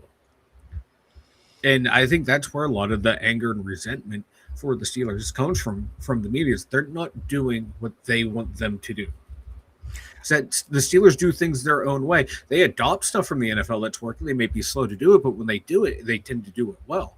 And, Rooney wants to remain competitive and rebuild at the same time. Guess what? That's what we're doing. We're rebuilding and remaining competitive at the same time. And if you look at this roster objectively from 4 years ago to now, it's much better, and it's primed to take off because they've added a lot of young talent to the draft, and all but like 4 or 5 players or even less than that they've drafted are not on this active roster right now. So they have a lot of young talent ready to go. Mike, do you want to hear three things? 3 things that are going to make you feel good about your Pittsburgh Steelers. This all on the offensive side of the ball, guys. I'm going to call this segment 3 things. These 3 things is word from last week, from the first week of OTAs. These 3 things are going to be what makes you feel better about your team today. Mike, Aaron Rodgers says this quote, "I'm not back for the money. I'm not back for the publicity. I'm back to win it all." That makes me feel good about the Pittsburgh Steelers. Guys, again, you put that, just that mindset in the locker room. Here I am. I'm a Hall of Famer. I'm here playing football. I don't want them, yes, I'm making money, of course, but at the end of the day, I want to win a championship to walk off. that gives that team enough motivation in that locker room to at least play for that cause. Listen, if it happens, if it doesn't happen, at least there's that motivation. And this guy cares enough. He came back. He wants to win a championship. It's not all about him. He's telling us, guys, I am back for a final run. Number 2, Mike, on 3 things to make you happy about your Pittsburgh Steelers today. Number 2, Fatanu. Of course, Troy Fatanu, Mike, looked comfortable in his move to left tackle. Very encouraging, Mike. Fatanu looking very comfortable going back to left tackle last week and playing that position. Of course, the left-hand side of the offensive line, a big question mark this offseason, rightfully so. Mike, the fact that Fatanu feels great about moving back to his left side. Makes me feel really good. And like I said, man, he has the athletic ability. He has it up here to where being moved from side to side is not going to affect his play at all. I'm loving seeing it there. And I think he's going to dominate on that side, brother. And finally, my 3 things are going to make you a little bit more excited about your Steelers to start off the week. Again, OTA is back at it tomorrow, Thursday, Friday, and then again next week, Monday, Tuesday, Thursday, Friday. Wraps up the OTA program here at this particular program, guys. Number 3, though, on my list, Mike, is this. You could tell the difference. Mike McCarthy's impact is obvious on the Steelers offense. Mike, this is being said widely. It's not just a beat writer. It's not just one person. You're seeing a difference in the Mike. We went 10-7 with that garbage that we had last year with 13 tight ends, no wide receivers, we're improving in a lot of different ways. And again, right here, Mike, it's looking totally different under the new coach. You gotta be anxious about what's coming up this season for the Steelers. Boy, I can't wait to get to the end of July. That makes me so happy to hear that it's looking leaps and bounds better than what we saw last year. Because at the end of the day, Mike, they weren't exactly failures on offense. They just weren't really great. They weren't consistent last year. Right. And then if you add, if they're more consistent this year, and you actually have legit number 2 wide receiver. You have a legit slot receiver now. I thought we had 2 really good running backs last year. You still have that. You have a line that's improving. You have play callers who designed actual NFL plays their whole lives that are still used by half the fucking league, and now they're coming here running that offense. What's not to be excited about? I agree. What's not to make you feel good as a Steelers fan? And you're going to have a quick strike offense, which, if they run that traditional West Coast, 3 yards, 5 or 3-step, 5-step, get the ball out type offense. You got playmakers. You get the ball in their hands. They are great with the ball in their hands, and Aaron Rodgers is good at getting the ball out quick and making the appropriate read. So what's not to like about this? Well, how can you not be excited? I agree, Mike. So there you go. There's my 3 things on why you should be excited about your Pittsburgh Steelers this Monday, Memorial Day Monday. Again, guys, the unofficial start to summertime. Maybe you get the pool open up. Maybe you're going camping, whatever the case may be. I hope everybody had a great 3-day weekend this weekend, as it is, Mike, again, Memorial Day here in the United States of America. And again, we're glad to be here with everybody on this Monday morning talk, or this Monday afternoon, talking Steeler football. A few more things, Mike, and I'm going to get back to the board for the duration of this show. Brandon Johnson, Mike, he is impressing at the OTAs. So I'm going to give you a couple things now, Mike, of some things that you might have been a little concerned about. Johnson is, as for his name, Brandon, right? Why does that not feel right to me today? I don't know. Brandon Johnson is impressing at the OTAs, Mike. Dylan Cook, happy to be back on the right-hand side at his natural position at right tackle. Mike, some early Steeler scoop that might be good things to hear, right? Yeah, good things to hear. Brandon Johnson, he's played in a handful of games throughout his NFL career. Not had a whole lot of success. In limited time, let's say his best year was 2023 in Denver. 13 games, 19 catches, 284 yards, 4 touchdowns. If you can get that production out of him as your 5th, maybe 6th receiver coming in and out of the lineup, if he can produce on special teams, gunner, take someone's spot, be more productive than what we've had last year, that's an encouraging sign right there. You're not, at least we aren't putting our hopes on him to fight to be the number 2 receiver. It's someone who can be a rotational piece in that offense, get a couple catches here and there, get 4 touchdowns out of him this year, that's a win in my book. Dylan Cook, going back to his natural position on the right side, my guy was a quarterback, so I really don't know his natural position on the O line. But if he's more comfortable, are you suggesting we put him under center, perhaps? maybe this Frazier guy, where's his Pro Bowls, where's his All Pros, what has he ever won? Right. But like Dylan Cook, if he's more comfortable over there, if Atan is more comfortable on the left, and they have the ability to play on the side that they're more comfortable on, keep them there. I'm willing to rock with it. I trust our 2 new offensive line coaches in Camden and Jari Evans. I'm going to trust them to develop Dylan Cook on that right side more than the left. I actually prefer him on the right than on the left side. I want that guy who doesn't have a lot of experience. I want him protecting the front side of my quarterback. Mike, the wide receivers, speculation that this offseason isn't quite over yet as far as making moves, transactions. Mike, there's names that keep popping up.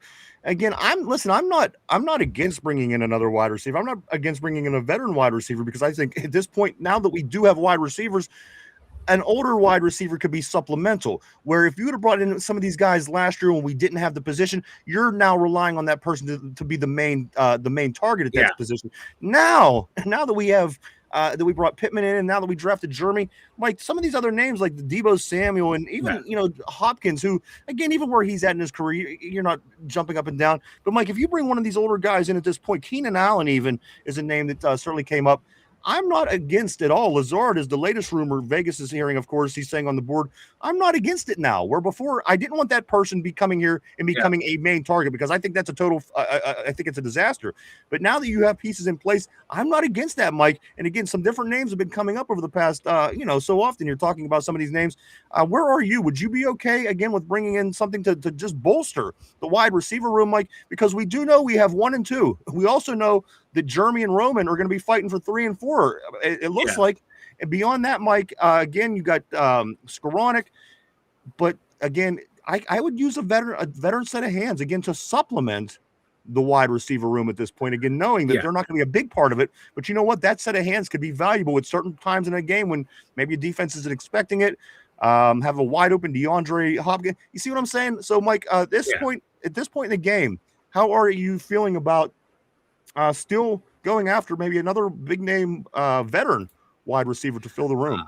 I'm more comfortable now than before the draft. So what we did, because I think Jeremy's going to be a huge addition to this team. And like you said, now these older vets, you're not relying on them to be that opposite threat of DK Metcalf. You just want them to just come in and do anything positive.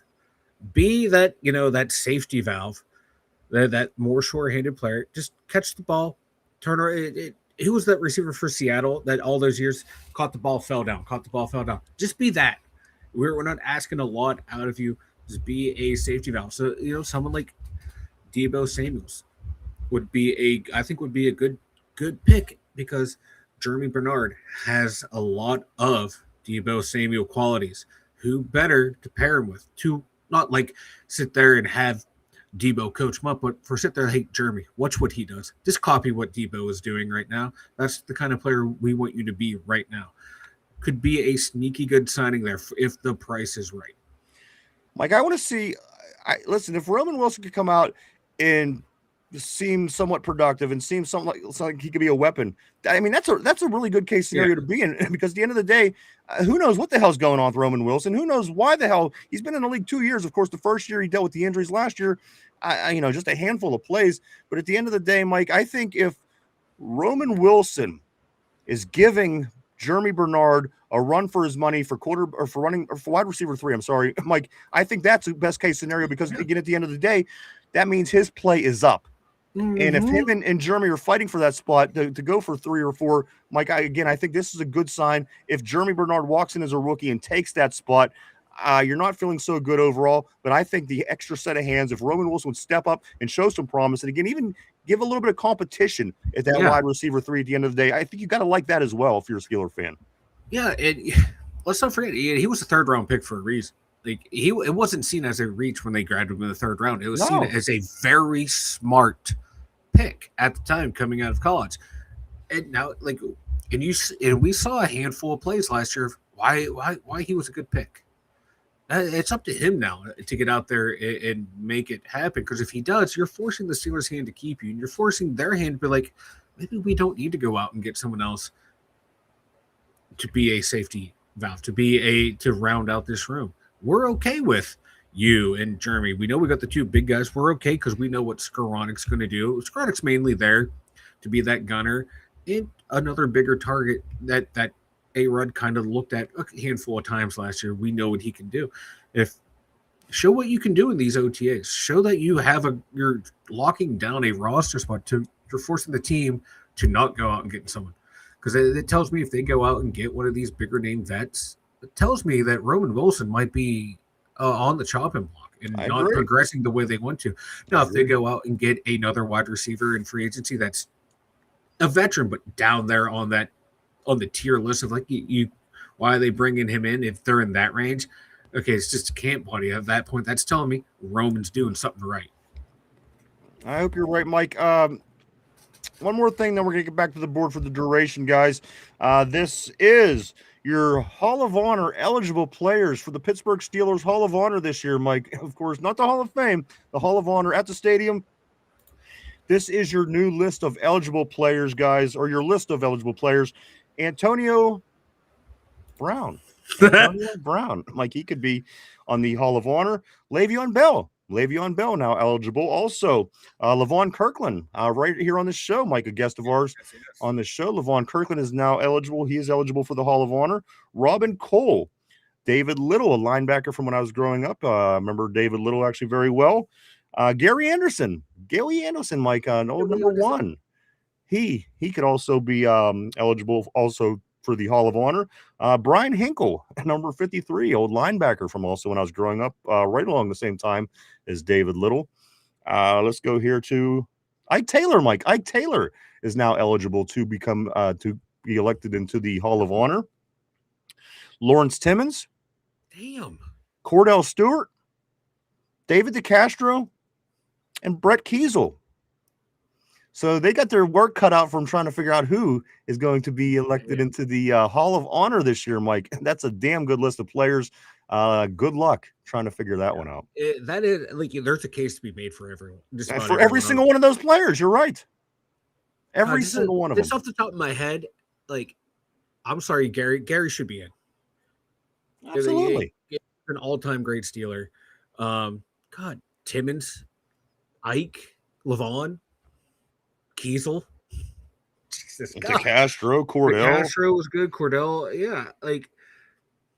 no, they got their work cut out for them, man. That's a lot. Damn. So there you go. Those some of these players will be, Mike, inducted into the Hall of Honor at Acrisure Stadium this year. You know what? If Ike Taylor could catch a goddamn football, we'd be talking about him double dipping between the Hall of Honor and the Hall of Fame. Yeah. It is, Mark. It's a lot of guys. Let me jump back on the board, guys. Let's go right here. I do want to start with Shiki right here. He said, I think my comment may have been misunderstood. It is all good, bro. So we're gonna fast forward. We're gonna act like it never even happened in that capacity. But again, we do certainly keep all the feedback under consideration. Thank you. I'm gonna scoot ahead just a little bit here, guys. Just because I'm a little far back. Let me go right here. Vegas, I remember that day. It sucked when Magic. Sucked Magic is why I love basketball. Absolutely, dude. I remember that as well. Just thinking, what the fuck? I was a kid. I thought, I had HIV. That's terrible. And at the time, HIV was a death sentence. Yeah. When you were 1991, I was 13 years old. I mean, it was considered a death sentence. Nobody wanted to know HIV, believe me. Who would have thought here we'd be in 2026 and Magic would still be looking as good as he does? The guy's in great shape at this point in his life. Still loyal says, yeah, I'm defensive. I played safety and linebacker. It's in my blood. Nice. And no wonder you're a Steeler fan. Tortilla says, except for Cody or Mark, they are attack mode. Let's go down a little bit. I'm going to scoot just a hair, guys. Tortilla says this. Even Tater likes the show. He just hates. Yeah, Tater. Let me scoot on. Vegas. I asked every person that's an expert in English, and she said, I asked a person, and that's an expert in English, and she said it's a properly worded question. Tortilla says, Shiki, we're all defensive. Let's go here. Vegas, I remember that day. Okay, we did get that one. Scoot a little bit ahead. Vegas, our guy last week said he played defensive tackle at 183 pounds. What did you weigh at linebacker? Mark Malone, Lindsay is the one you got to watch out for. I couldn't agree more. You got to watch out for Lindsay, Mike. You got to watch out for Lindsay. You got to. Steel Loyal, defensive tackle, 183. Was it middle school? Mike says this. Mike Nem. The Sucky Browns of Cleveland. The Sucky Browns left Cleveland, and the Super Sucky Browns replaced them in Cleveland. Vegas. He said his shoulders have been effed ever since. Cody, what's up, dude? Great seeing Cody in the house. As always, I thought I heard that hamster wheel turning. I know, right? Cody says this. He says, hey, Vegas, did a semi run into your house and give you a concussion? Westall or Good Us Too? I don't know. What is that? Is that a movie reference? What's going on? What is going on, Mike? I have no idea what's going on right now. Little thrown off right there. Steel Loyal says Mike Nem. Just watch out for water spouts, brother. I'm totally confused. I have to get to a part of this board where I understand what's going on. RB, what's up, dude? Always great seeing RB. RB says this. There is only one man on the team right now capable of actually playing the actual 0 tech knows a 3-4 needs. That man is supposedly a captain, but we know he won't actually do what's right for this team. Clam. Oh, Clam. Yeah. Let's go right here. Vegas says Wes with his Good Us Too. It's hilarious. Me, I'm not scoot right down here, dude said the Steelers get back to developing the draft picks like that's gonna be big. Mm-hmm. That is gonna be big, man. Cody, it's nice to know the rest of yins don't have a life like me. Let's go. Los dos tontos yinzers. Mike McKim says this. Time for J-Rim to rim out the bum. Let's see. No, I don't think so. Tortilla said, do we scare Shiki off? I think He never scared Shiki off. No, yeah, Shiki's still down there talking. If anyone scared Shiki off, it was Cody. Just by the hamster wheel sound. No one scares me off. Let's continue down here. Yeah, Spurs tied it up last night, beat the fuck out of OKC. There you go, Mike. OKC goes down. That's what I thought, yeah. See, I don't mind the Spurs. Spurs are a team that I never really had a problem with. I could root for the Spurs. Tyrone says, I hope Spurs win in 7. What it do, fam? Always great seeing Jamal in the house. Oklahoma Chicken Thunder. Tortilla is saying. Vegas says this OKC built their team through the draft, and they still have hella picks in the near future. They will be battling Wemby in the Spurs for the next decade. Let's go here. Somber says, I'm rooting for the Toon Squad. I'm sick of these Monstars. Let's go here. I don't care who wins it. I just don't want the Knicks to win it. It's too much fun laughing at their fans for not. Okay, you know what? I'm cool with that. Like I said, I don't have a problem with the Knicks, and I could root for the Knicks. But if that's the narrative, then that's cool. I'm cool with that too. No championships for you then. 50 years, Mike. They fall in that category with the Flyers. The Flyers. Have you ever seen the Flyers win the Stanley Cup? I haven't. Tyrone says, yeah, Vegas, I hate OKC, but respect because they did this with the draft. We got traded for SGA, so it is what it is. Let's go here to Mark Malone. Mark Malone says, love the Iron Sheik. He loved the Irons. Loved Sheiky, baby. Vegas says, the facts, the Clippers will always end up clippering. Tortilla said there's a rumor that if the Knicks win, New Jersey is going to get nuked and wiped off the map. Damn. Let's go right here. Tortilla, and I'm not making that up. I'm actually worried. Vegas Chic would load up that shoe and it was over. Yeah, baby. Absolutely, man. That was the good old days. That was the good old days of wrestling, Mike. That was when I was just a little kid learning what wrestling was. Hell yeah. Like that was the time, man. Like that and the Attitude Era. It was the best absolutely. because that time I stopped watching for a long time. Then I started to get into it right as the Attitude Era was starting to kick, like a little, I would say, a year before the Attitude Era kicked off in both companies. That's when I got back into it. It was best time. And the fact that the Attitude Era ran side by side with the takeover of WCW undisputedly made it the best time in pro wrestling, in my opinion, Mike. Undisputed.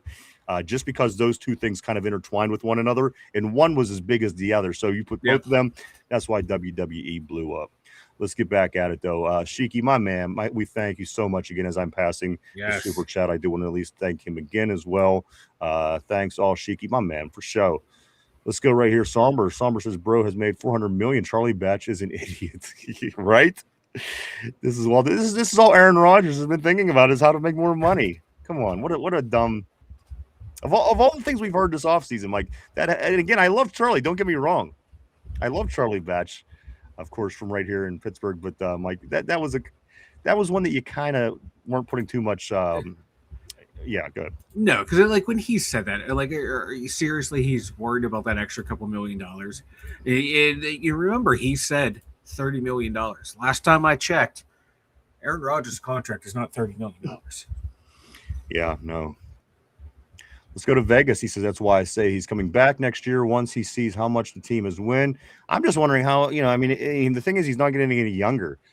How much more can he have in the tank? I mean, at the end of the day, if he plays next year, he's going to be 44 at some point through the season. He's going to turn 43 in December this year. And if he played next year, it's going to put him at 44 during that season. So, I mean, you're starting to really, get close to 50 at the end of the day. So it just makes you wonder. What does the dude have? Will we see that? I don't think so. I think he's ready to wrap it up after this one, Mike. But that's just my opinion. Yeah, I think so, too. I think he's done after this year. I would agree. Ayahuasca Express is riding off into the sunset. Yeah. Let's go right here. I agree. Tortilla. He says this. I hope at that point, Khan and McCarthy are ready to move on. Mark Malone, going to be night and day difference from Brobusters. Brobusters. There we go. Vegas says the O scored more points than the Eagles, Packers, and Tampa Bay, Kansas City Chargers last year, plus many. That's interesting. And again, we should be, in my opinion, pretty improved on top of that. Yeah. I think the problem with the Steelers offense last year wasn't consistent game in, game out. Yeah. And we would have really good performances, then bad performances. Good performance, bad performance. And that's the groundwork for a 500 season. So we technically overachieved a little bit in a sense, because that's, if there's no consistency, you win, you lose, you win, you lose. You usually end out right around 500 somewhere. So again, we were a little bit beyond that. Hopefully this could put us a little bit ahead of the curve with what we have now moving forward. With the improvements that we made. Tortilla, he says this, Mike. He says Lazard was nice in 2024. Somber says the players are playing where they're comfortable. What a concept, right? Imagine putting people in their position, how much better they might play. Vegas, who would have thought? Somber. Let's go down here a little bit, Mo. Right here. Right there. Right over here. Right here? No, yeah, right there. Vegas, has anyone heard anything about the Roman Wilson? Anybody heard anything about Roman? I know that he's up for that number 3 spot. He's up against a rookie, so it's whoever wins the battle of Roman and the rookie. That's going to be your number 3 wide receiver. So be fair, they're definitely paying attention to that. Mark Malone, I think Roman and Weegan are going to be good at 4 and 5. Again, Weegan's another name I keep forgetting. So right now, I think I think they're just looking at him more as a returner to start off with. Yeah. And I'm fine with that. Yeah, I just want to know, how many receivers are they going to keep, man? There's at least 6 once you factor in Weegan, and then drafting Bernard. I think we're at 6 receivers, and normally we go in with 5.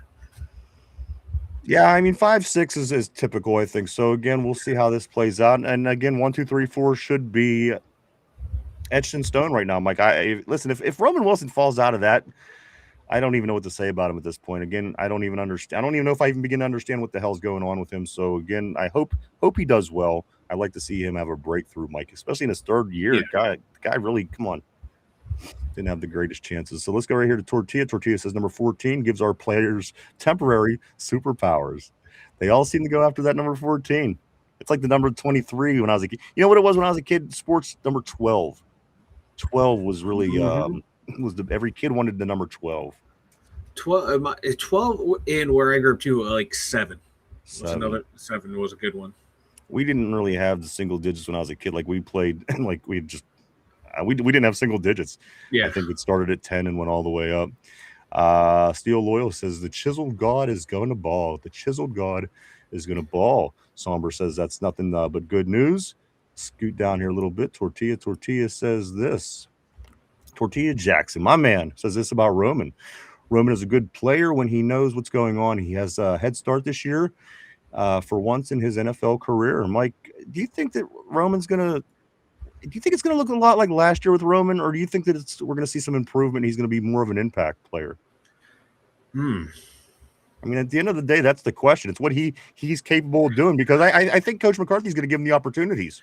Dude, like if this offense functions the way we think it can function, like it should be not like designed for him to thrive, but you know what I mean, like designed for him to thrive, because where he's going to be in the depth chart, where he's going to be lining up, where are you going to put your attention to? Are you going to be focusing on little number 14 out there when you got all these Greek gods running around outside of him? No. Like, he should be able to thrive in this offense. That's what I'm saying. Like if he can find the soft spots in those zones, if he can beat someone one-on-one, he should be getting the ball a lot, just based on like how teams are going to design their defense to cover all these guys. You know, if we're running 3-4 wide receivers out there in different times and he's out there, he should be able to find himself an opening in a zone. He should be able to beat a lesser inside corner, because he figured the number one inside corner should be going on to someone like Jeremy. Like, he should be able to find spots to thrive when his number's called. Like, I'm not looking for 800-900 yards out of this guy, but we get 400 to 500 yards out of him. I think that'd be a very good productive year for him in his role. Probably won't live up to his draft potential, but he can find a role and thrive in this offense and have a decent little career in the NFL. I agree, Mike, and I think that's all we're asking for. Again, if he could, kind of go in under the radar, find the soft spot, make some plays for himself, and as you said, get 350, 400 yards, maybe 3 or 4 touchdowns. I think that's a good season for somebody like Roman Wilson. And you know what? I don't think that could be too difficult. Again, I don't know what we're missing. I just don't know what it is that we're not seeing. But again, new coach system, new coaches, new coordinators. This should be answered for us at some point this season. So I'm looking forward to that as well. Let's continue right here on the board. Let's go to Roman Wilson, is going to show promise this year, given a real chance. Dude says this. I hope you're right. Also, Mark Malone, let's see. He says this. He says, Mike, it looks like fucking Roman can play to me. I don't know what he was fucking up with last year. That's what I'm saying. There's no definitive answer on this. Some people say this, some people say that, but at the end of the day, I don't know what to even believe. Let's go here to Somber. Hopefully, his time with the route god, I'm sorry, proves fruitful. Absolutely, Mike, and that's another thing. He's been working his ass off. There's no two ways about it. At this point, maybe he just has fucking cooties. I don't know what the issue is. Right? What more can you? Yeah. What more can you do for the guy? I just don't know. I don't know. You know how to, like, coaching staffs. They all have their own doghouse. When you get into it, it's hard to get out of it. And slate is wiped clean, so hopefully, he does not get into the Mike McCarthy doghouse. We don't know. He might not have been in the Aaron Rodgers doghouse. He could have been in the Arthur Smith doghouse. He could have been in the Mike Tomlin doghouse, and just was not utilized because they weren't liking what they were seeing from him. So it's his time now. He needs to take this opportunity and run with it. Let's go right here to Tortilla, my man, says this. Roman just needed someone like McCarthy to come in and know what to do with him. And I listen, I hope you're right. Mark Malone, damn, that's a lot of guys. title Derpy sex tape. You know what? I was going right along the same line. You beat me to the punch. I got to give you kudos, Mike. You were quick on a draw there.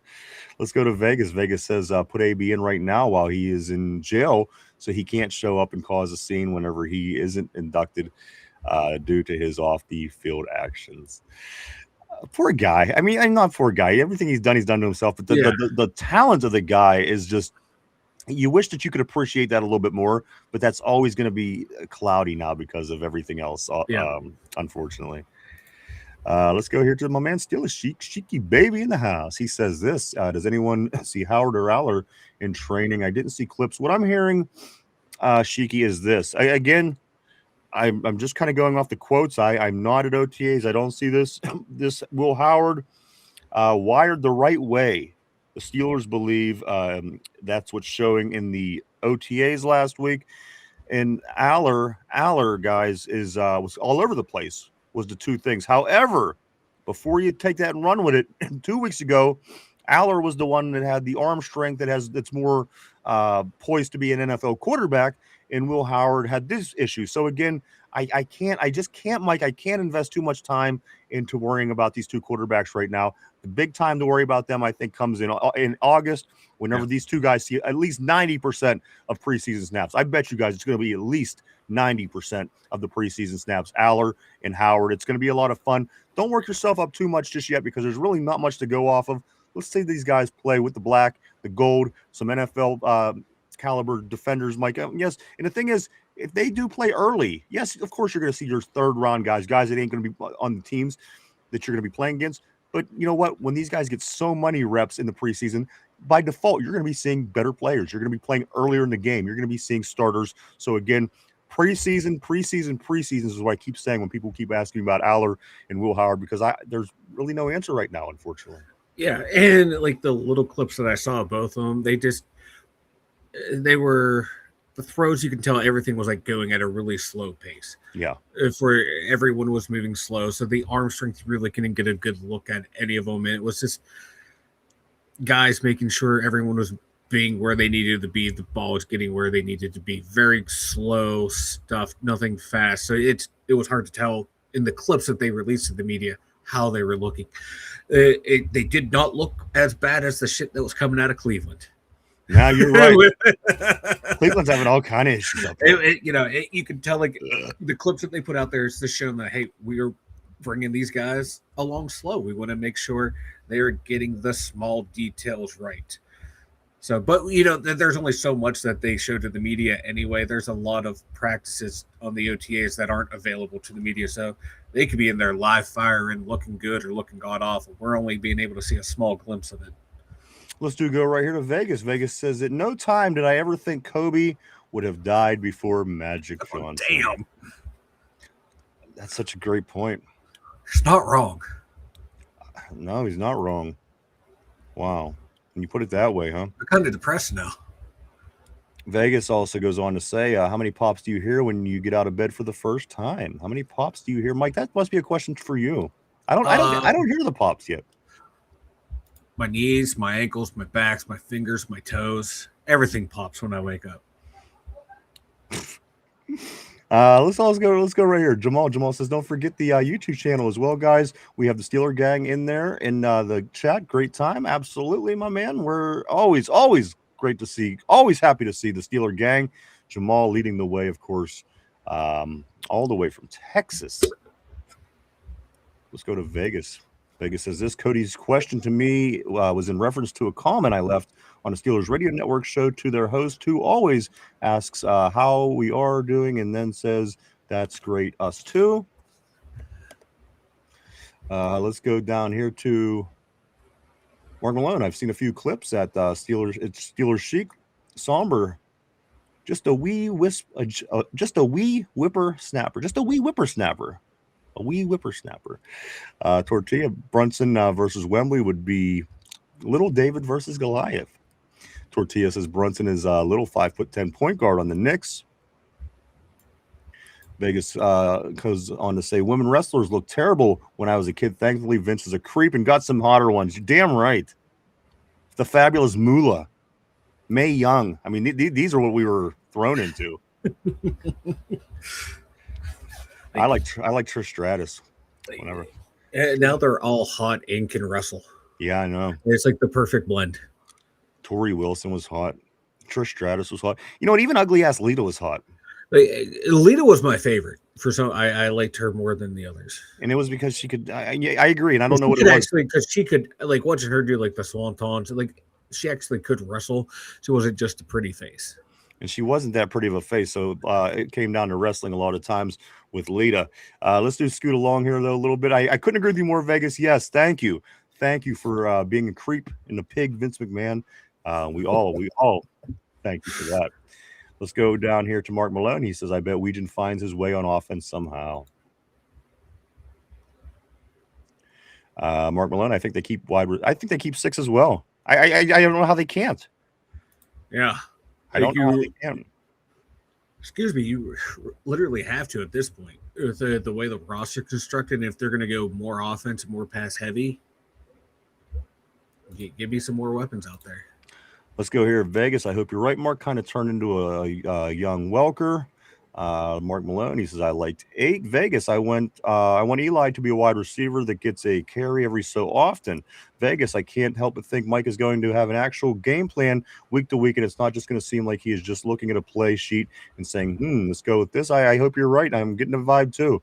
Let's go to Tortilla. Steelers hate Michigan. Steelers hate Michigan is what is what Tortilla is saying on the board. Somber says apparently Arthur Smith offenses was overly complicated. Mix that with Roman not running a real offense in college. It makes sense.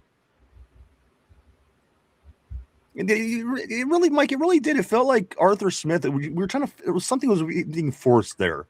It almost felt like you were trying to shove that round peg into the square hole with Arthur Smith trying to get anything with this offense going. Nothing seemed good to me. The play sequences never felt like they should have followed each other. You're right. Like every once in a while, there would be a handful of games where you would have a handful of drives where this play, then it would set up this play, then it would set up that play. Then it was like the random, we're going to run this play, we're going to run that play. Why? Nothing set it up. Right. And then you go like 4 or 5 games like that. Then you have a game where he's calling plays and he's calling a play in the third quarter that was set up in the first quarter that hit for a long gain. You're like, why can't you do this every fucking game? Now with Mike McCarthy and Angelico, they come from offenses where things set up everything game in, game out. Like you do something in week 4, play 7, that sets something up in week 12, third play of the game, because teams know you're going to key in on that and it works, where there's none of that with Arthur Smith. You know, I agree. I couldn't agree more, Mike. It just seemed like, you ever see that thing? It was like that meme where the guy, that stick man, is poking the thing. It's like, come on, do something. That's just the way it felt to me. Yeah, that's what it felt. It just felt like it was forced. There was nothing that felt natural. Again, the vibes I'm getting, Mike, is things are going to change. I love this, so we will see. Let's get back here to Steel Loyal. Finally, we put in some respect on Roman. Hey, baby, I'm all about Roman. If Roman could come out and do what he could do, baby, I'm all for it. Vegas Muth was in the doghouse after he dropped that 50-yard dot. If I got to hear about that pass one more time, right? For a guy that totally got thrown in the doghouse for one drop ball, how often have you seen that in your life? So again, it makes me wonder what the hell was the issue with Muth at the end of the day, Mike? I don't know. He's been consistent. There were games last year where he was targeted heavy, then there would go weeks with nothing. Yeah, and I think that all goes back to Arthur Smith, and I think Arthur Smith wanted to showcase Jonnu Smith more than which is fine. However, Jonnu Smith yielded nothing. Exactly. His offense, his production was nil. So I mean, if he was doing something, this was an 18 week progression. Yeah. At some point, you got to say, okay, this cat just isn't doing it. He's built like a wide receiver, but he moves like a tackle, for crying out loud. There was just never anything, Mike, I loved about Jonnu Smith. You wanted to. You heard we got a Pro Bowler coming to Pittsburgh. Yep. How can you not like that? So again, that was a colossal failure. But he liked Coach Smith, and that was another thing with me, Mike. Everything that came back to, he played with Coach Arthur Smith. He liked Arthur. Listen, I don't want to have anything else to do with Arthur Smith the rest of my life, and I didn't want to have anything to do with Arthur Smith last year, to be honest with you. Mike, I think that he was a disaster from the get-go. I think we were giving him a chance, obviously, to try to make something happen. We brought him in, try to fix what Matt Canada had effed up, but at the end of the day, anybody that was on that, well, he played under Arthur Smith and I'm over that. That was years ago. That was the past. It was, again, the sun shines on a dog's ass someday. That Tennessee thing down there, it's no more. No. The only thing that still exists out of that Tennessee success was it's obviously Derrick Henry. The coach is having a terrible time in New England as of late. Everything else that was involved in that Tennessee team is gone. I'm through. Yeah. God, don't give me no more Arthur Smith. Get it the fuck out of here. Luckily, thankfully, we no longer have to deal with him. Thank God. Thank God. That random generated Madden coach face. Yeah, remember that 2 years ago when we were getting ready to hire him? Mike, you said he looked like the generic head coach face on a player on Madden. Mm-hmm. He had that generic face. He did too. Yeah, I was like, this is our offensive coordinator. Let's go to Tortilla. Tortilla says this: his new song about sauce is in his cup should have him out of the Hall of Fame, but in like 10 years, let him in. Who's that? Antonio? Yeah, got to be AB. Let's go to Vegas. Somber. That sucks. Hopefully those days are over for him. Mark Malone. I'm hearing Magnum is really showing off that gun too. Somber says this. Somber says, well, we'll see how it looks with the pads on. Exactly. There's nothing else we could really say about the young quarterbacks at this point, Mike. We could argue till we're blue in the face, but at the end of the day, nothing will be solved. We got to see these kids play. Yep, that's when it matters most. Absolutely. Let's go right here to Cody. Mike's wearing a pad. Hi, Cody. Let's go down. Somber says, Cody figured out how to send gifts. I was wondering what the hell is going on. I'm seeing all these different pictures bouncing around on my screen. Oh my God. Like I don't have that part up on my screen. I'm gonna have to go back and see what Cody's doing. There's little monsters and little people. I don't know what the hell Cody's doing. Let's go here to Jamal. Gang in this thing. That's right, baby. Always, all day, every day in the house. Always great with my man Jamal. Somber, prepared to get gifts thrown at you like a cheap stripper. Hey, make it hail, boys. Make it hail. Let's check out Mark Malone. Mark Malone says this. What does Mark Malone say? Oh, yeah, absolutely. Miss Elizabeth. That was where it was at when we were a kid. Miss Elizabeth was the chick. Of course, she was with Macho Man. And then remember, she started messing around with Hulk and then ended up being a thing. Man, forget about it. Vegas says she was basically the only one, Mark. And she definitely didn't wrestle. She definitely did not wrestle. Let me go down a little bit further. I see another classic right in here, Mike. I'm seeing Don't Drink That. Corey Beavers, of course, from Don't Drink That right here on YouTube. Go check out Corey if you're into conspiracy theories. He's right now going over the alien files that are being released. Lots of cool stuff over there. Corey's show. Go check him out at Don't Drink That right here on YouTube. Corey goes on and says, hey, fellas, sorry to be late. My internet would not upload my video for today. I hope Rojo shows out in the first 5 weeks so we can trade him for a high pick while the rookie gets the rhythm. Mark Malone, I thought the running game would have been better with Smith. I do want to say what's up to Patricia. Welcome to the show. Patricia says this. Do you think the Steelers have the hardest schedule? I do not. Matter of fact, I think they have a relatively easy schedule considering that. Let me break it down to you like this. Patricia, they have the AFC South, which means they play the 4 teams from the AFC South, which is arguably the worst division in the AFC. And then they play the NFC South, which, like their AFC counterpart, are the weakest division in the NFC. So, yes, we're playing the better teams from them divisions. However, they're not really great divisions. So that's 8 games right there. And then you're playing your division teams. That takes up to 14 games. You know the Ravens, you know the Bengals, you know the Browns. So again, there's not much you're going to do about that. We're going to get those 6 games anyway. So with that being said, you have the Tennessee Titans in there. You have the Indianapolis Colts in there. You have the Saints in there. You have the Panthers in there. Again, Mike, some of those teams that I just mentioned at the end are a little improved. But again, I don't think that these teams are going to be a problem for us. Yes, Houston's going to be a good game. Absolutely. No two ways about it. Absolutely, that's going to be a tough game. And now you're talking about the other 3 first-place finishes.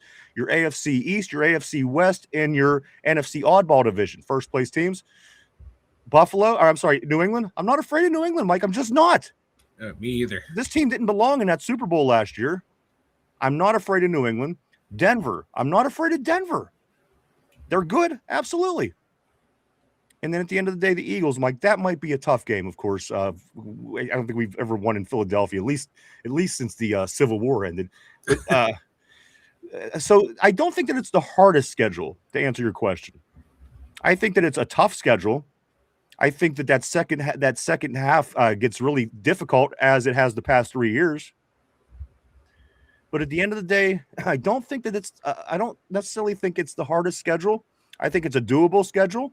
And I think if this team wants to win 11, 12 games, I think that it's in the cards.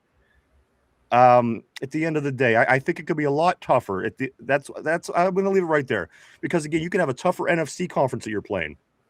You could be playing, the Cowboys, the Eagles, the Skins, anybody, even the AFC West with the Rams, the Niners, the Seahawks. So I mean, you could be playing totally a harder schedule. There's no two ways about it. Is it going to be tough? Yes. Will it be easy? No, but it never is. So at the end of the day, there are areas of the schedule that I think is going to be extremely tough. But Mike, I think this is doable. And again, if you're going to put a schedule together after winning first place and getting the first place schedule, the South divisions are ideal. Yep. Because that kind of neutralizes a little bit, and it doesn't give you over the top too much competition, top end competition. So that's my opinion. The hardest schedule, no. Tough, yeah. Mike. Yeah, I'm not worried about our schedule. I think it'll be fine. I think we match up well against a lot of these teams. And like you said, Ryan, going up against the South is going to be so much easier.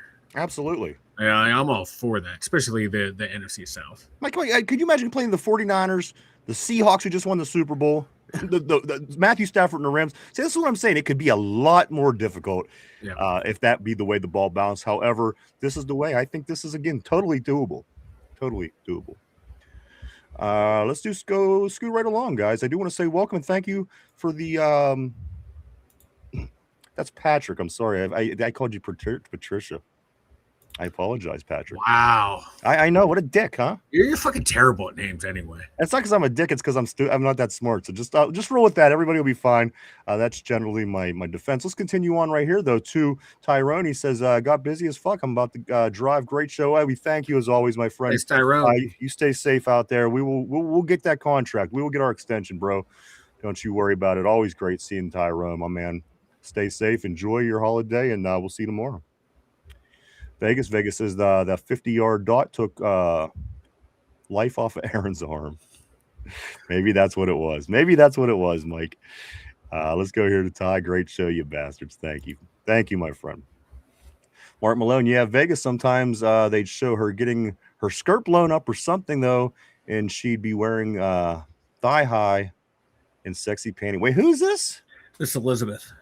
Oh yeah. I like Miss Elizabeth. And you know what I like though when we were kids? I really like Jake the Snake Roberts. Remember he'd always put that snake on everybody? Oh yeah. That was my favorite. That was my favorite. And then that time Earthquake killed the snake. Remember that? Yeah. I cried.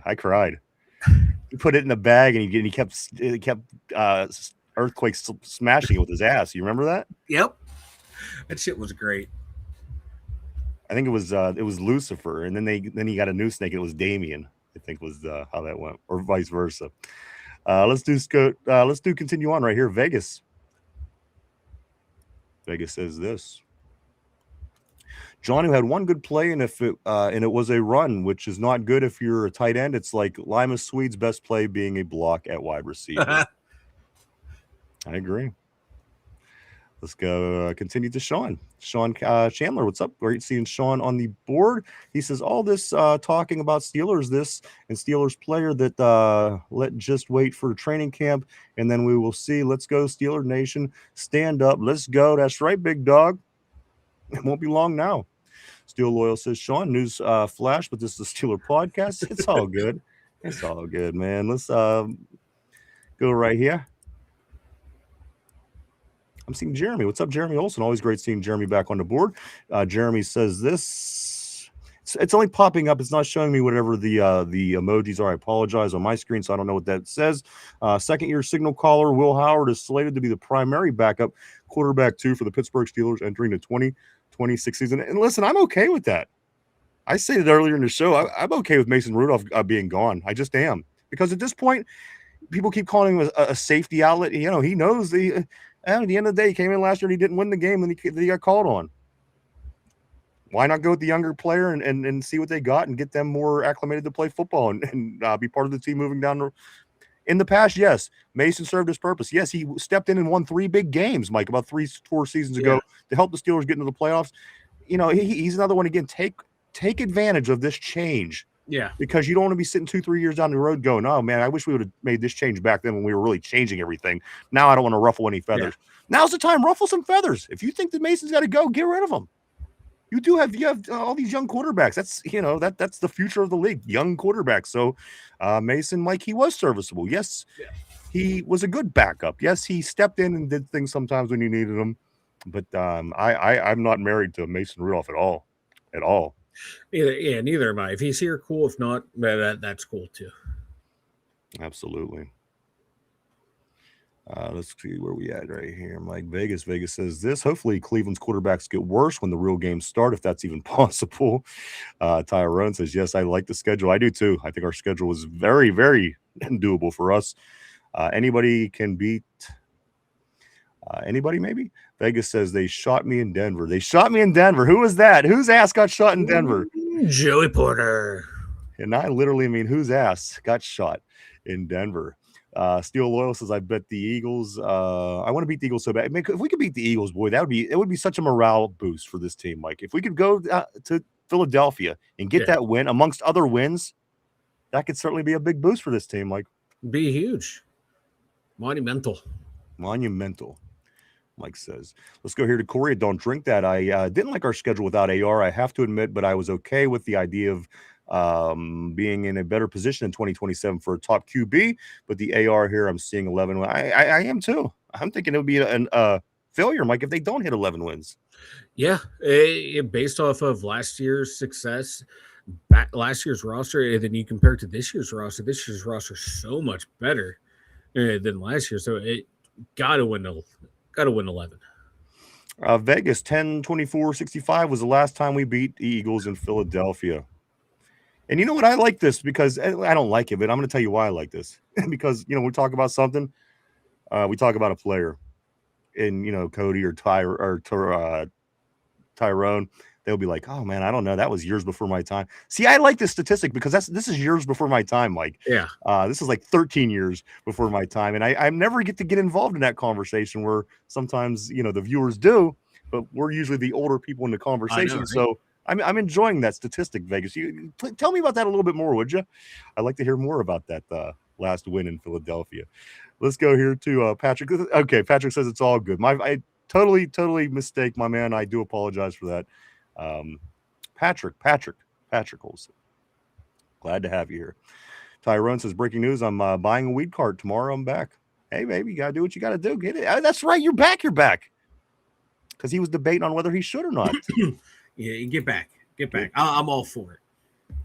Yeah, you got to keep, yeah, man. Let's go here. Steel Loyal said, oh, shit, tortilla. Tyrone about to buy his dog a cheeseburger. Vegas says Ty is a weed cart like a kiosk at the mall. Let's go here to Vegas. Vegas says it really bit Macho Man. That was crazy. I don't care. I'm not selling the show that much. Somber says this. Mike Johnu had a nice catch up the seam and then never saw that again. Same with Calvin Austin, the third touchdown playing the Jets game. Never saw that again. Still loyal until week 18. And Vegas finally says this, Mike, I don't remember too much about that game. I was 8. Mike, why don't you remind everybody about the website? The 2dumyinzers.com. Check it out, everyone. Got your Steelers news over there. We got all of Ryan and I social media links over there, so check that out. Got the merch store if that's your thing as well. All at the 2dumyinzers.com. Check it out, everyone. If you could do me a favor, if you're on the Twitter, if you like the Twitter, go check out the Thunder 6969. He's a laugh riot, everyone. What? Well, I just didn't hear what the last thing you said was. Yeah, I said check out the Thunder. Right after that, the last thing you said, what was the He's last a thing? laugh riot. Check him out. He's a laugh riot. Gotcha. Laugh riot. Well, I've never heard anybody say it like that, but there He's you go. He's a laugh riot, man. I'm having Vanilla Thunder is having a lot of fun over on Twitter. He's a laugh riot, everybody. Go check him out. If Mike is too bland for you, check out Vanilla Thunder. There you go, everybody. If Mike is too bland for you, and I bet you he is. Just kidding. I am. I'm bland like white people chicken. Let's go here. Vegas is -8. Tyrone says this. I'm coming out of retirement. Took 2 years off smoking, but I'm officially back tomorrow. Here's the thing. I do it to take the edge off, man. You know what I mean? Get off of work, hit your shit. It's legal. You know what I'm saying? It's a whole different time. Treat yourself.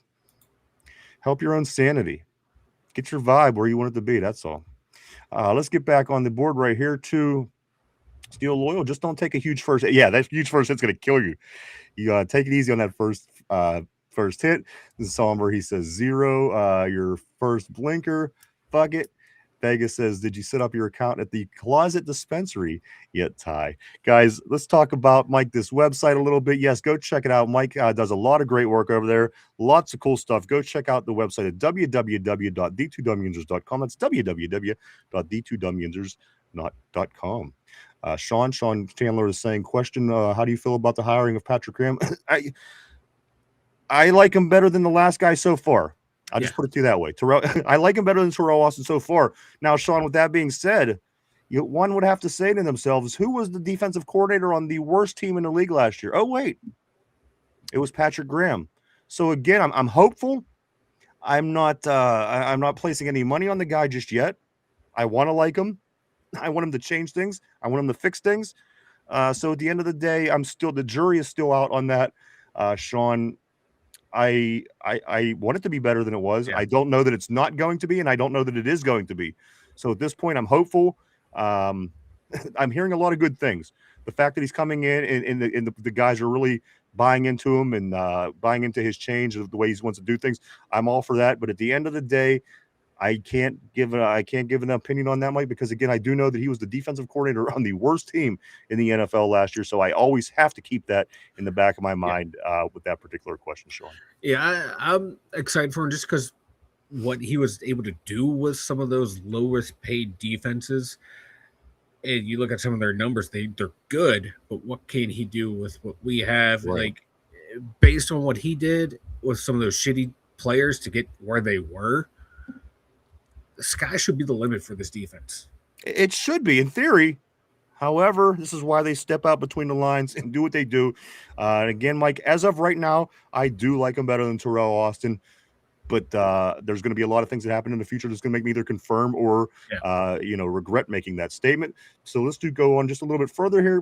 Tyrone, laughed my ass off. Somber, trying to get me gone. Still Loyal says this. He says, yet the Raiders were higher ranked than us. That's the thing at the end of the day. Were the Raiders ranked higher than the Steelers were on defense, Mike?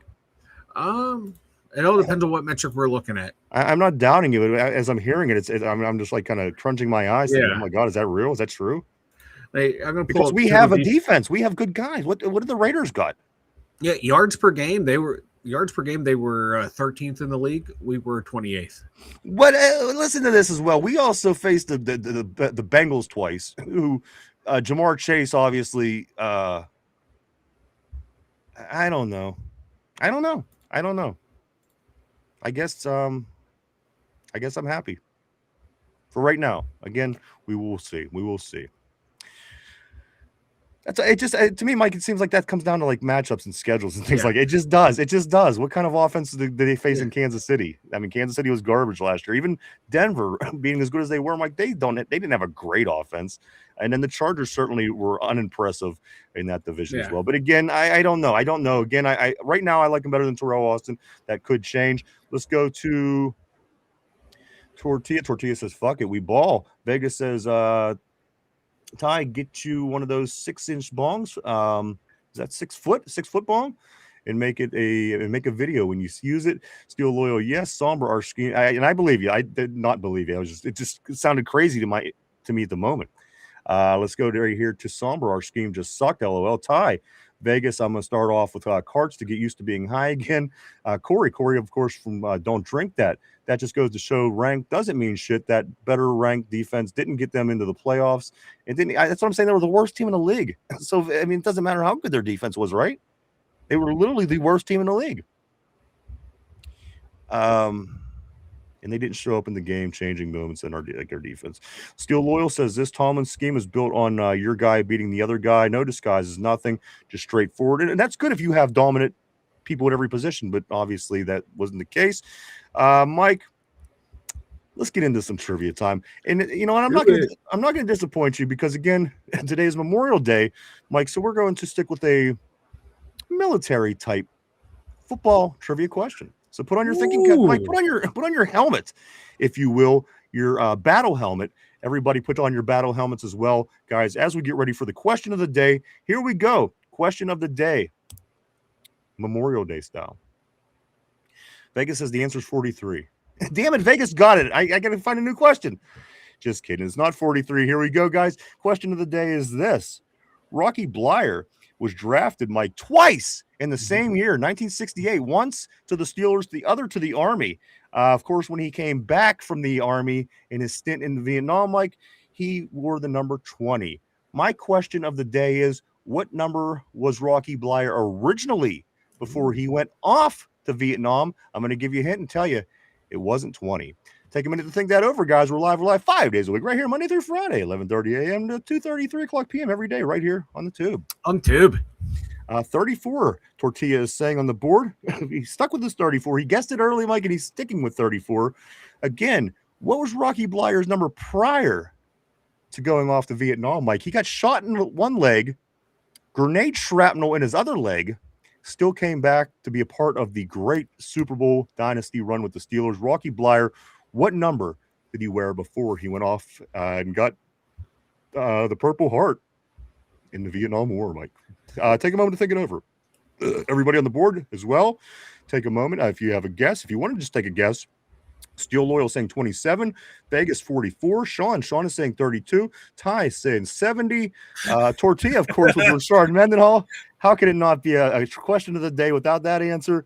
Steve, and I do want to say what's up to Steve. Steve, I don't know if that's your Steve or not, but he's saying 26 on the board. Throw up your answers, guys. A lot of different answers if you have them. Guests, if you have them, throw them up on the board. I'm looking for Rocky Bleier's original number for the Steelers. Mike, what is your thought process?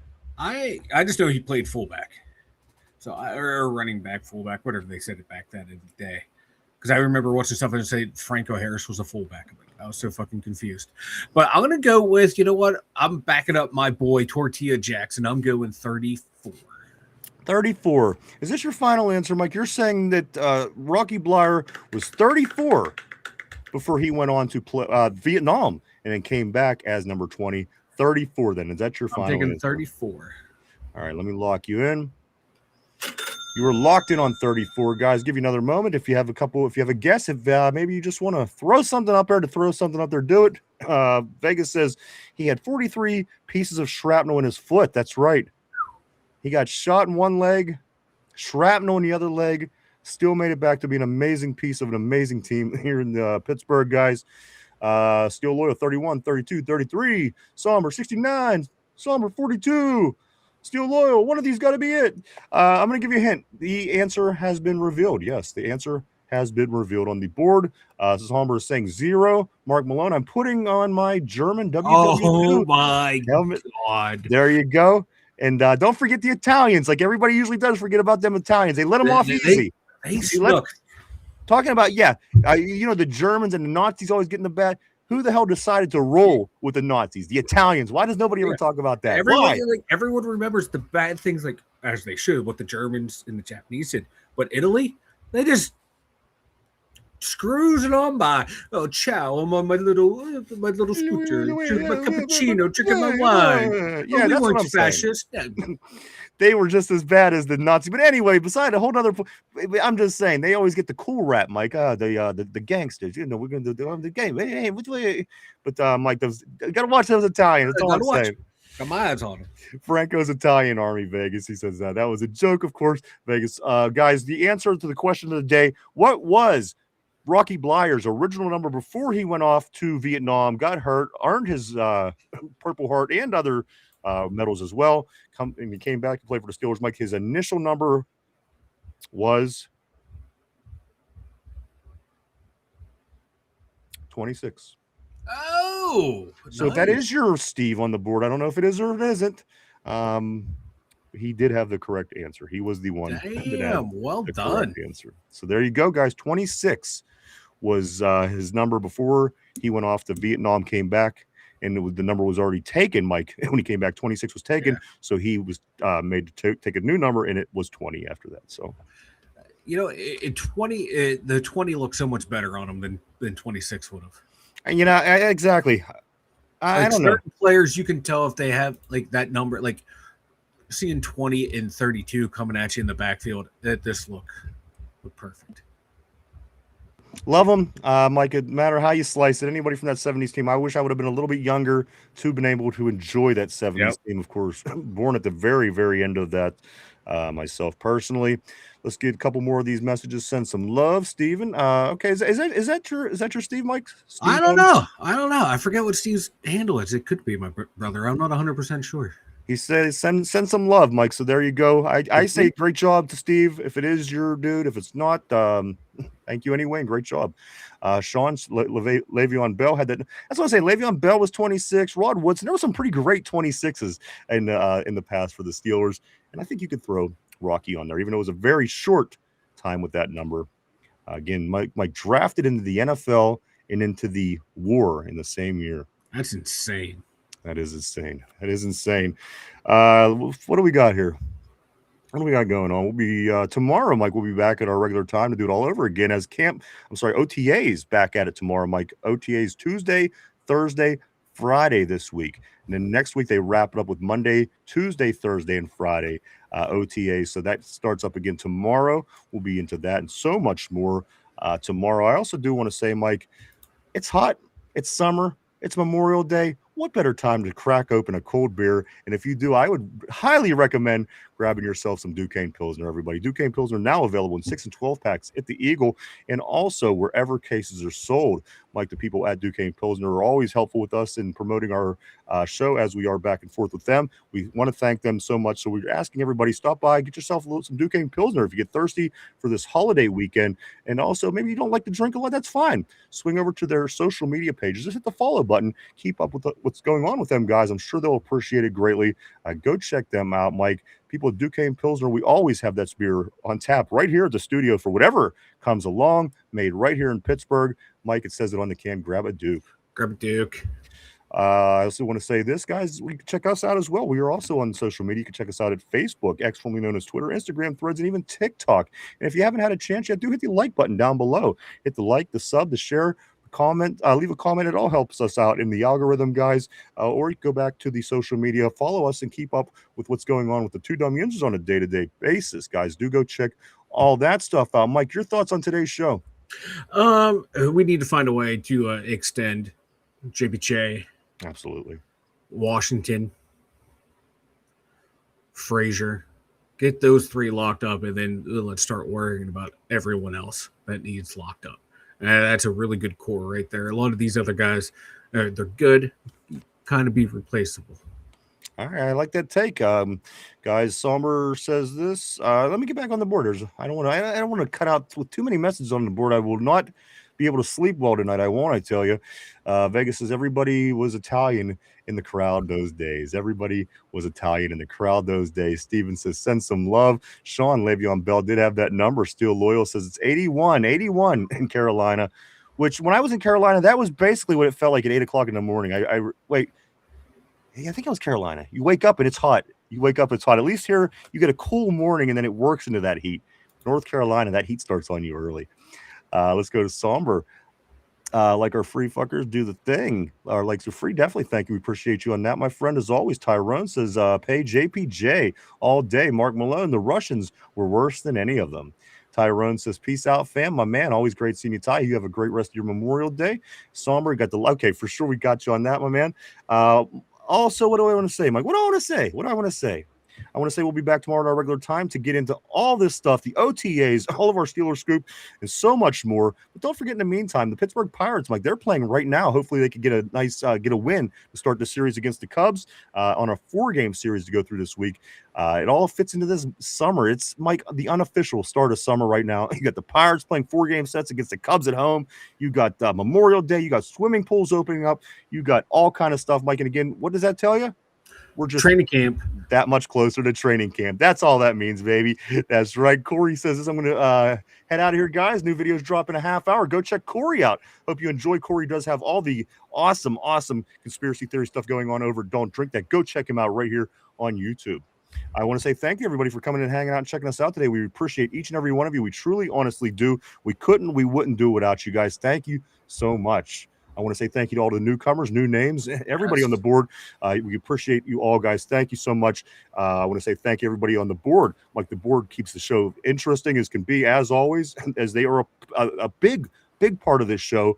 Again, we wouldn't do it without them. They are the bloodline, lifeblood of the show. I'm sorry. And we do appreciate you guys very, very, very, very much. And everybody at home, maybe you're watching on TV, maybe you're at the gym, maybe you're in the car, maybe you're at work, on the toilet watching on a snuck break, perhaps. We thank you too. No matter where you are, we thank you so much. Dude says bottom of the 7th, 1-1. Thank you. I appreciate you, because that is exactly where I was going. As soon as I tapped out, I was going to be going right over to see how my buckos were doing. Ronald, good day. My best wishes and thoughts to all my military brothers and sisters. I echo that, everybody. Again, I hope everybody has a great Memorial Day. Maybe seeing some family, maybe just sitting back having a few drinks at the end of the day. Again, getting this summer started off, Mike, unofficially, though. It's not unofficial summer just yet. It feels like it, but it's not. So it's getting hot. It's getting hot in here. I do believe that is everything today, unless I'm forgetting anything, Mike. Anything that you can think of that I'm forgetting? No, man, this was a fun show, man. Hope to see you all back here tomorrow. We'll be back tomorrow to do it all over again. All Steeler talk all year round. Mike, it just doesn't end. Right here on the Two Dum Yinzers. We'll be back tomorrow for big episode 972 as we are inching our way to that big 1,000 show mark. Mark Malone says we won't F with Frazier until this time next year. Guys, thank you so much for everybody here at the show. I want everybody to have a great Memorial Day. Again, big shout out to everybody that's military and everything else, guys. Thank you so much. Have a great day. Enjoy your Memorial Day. Stay cool. And for Mike, myself, Finch, Derpy, RB Chop, and the Two Dum Yinzers, have a great one. We'll see you tomorrow. Bye-bye.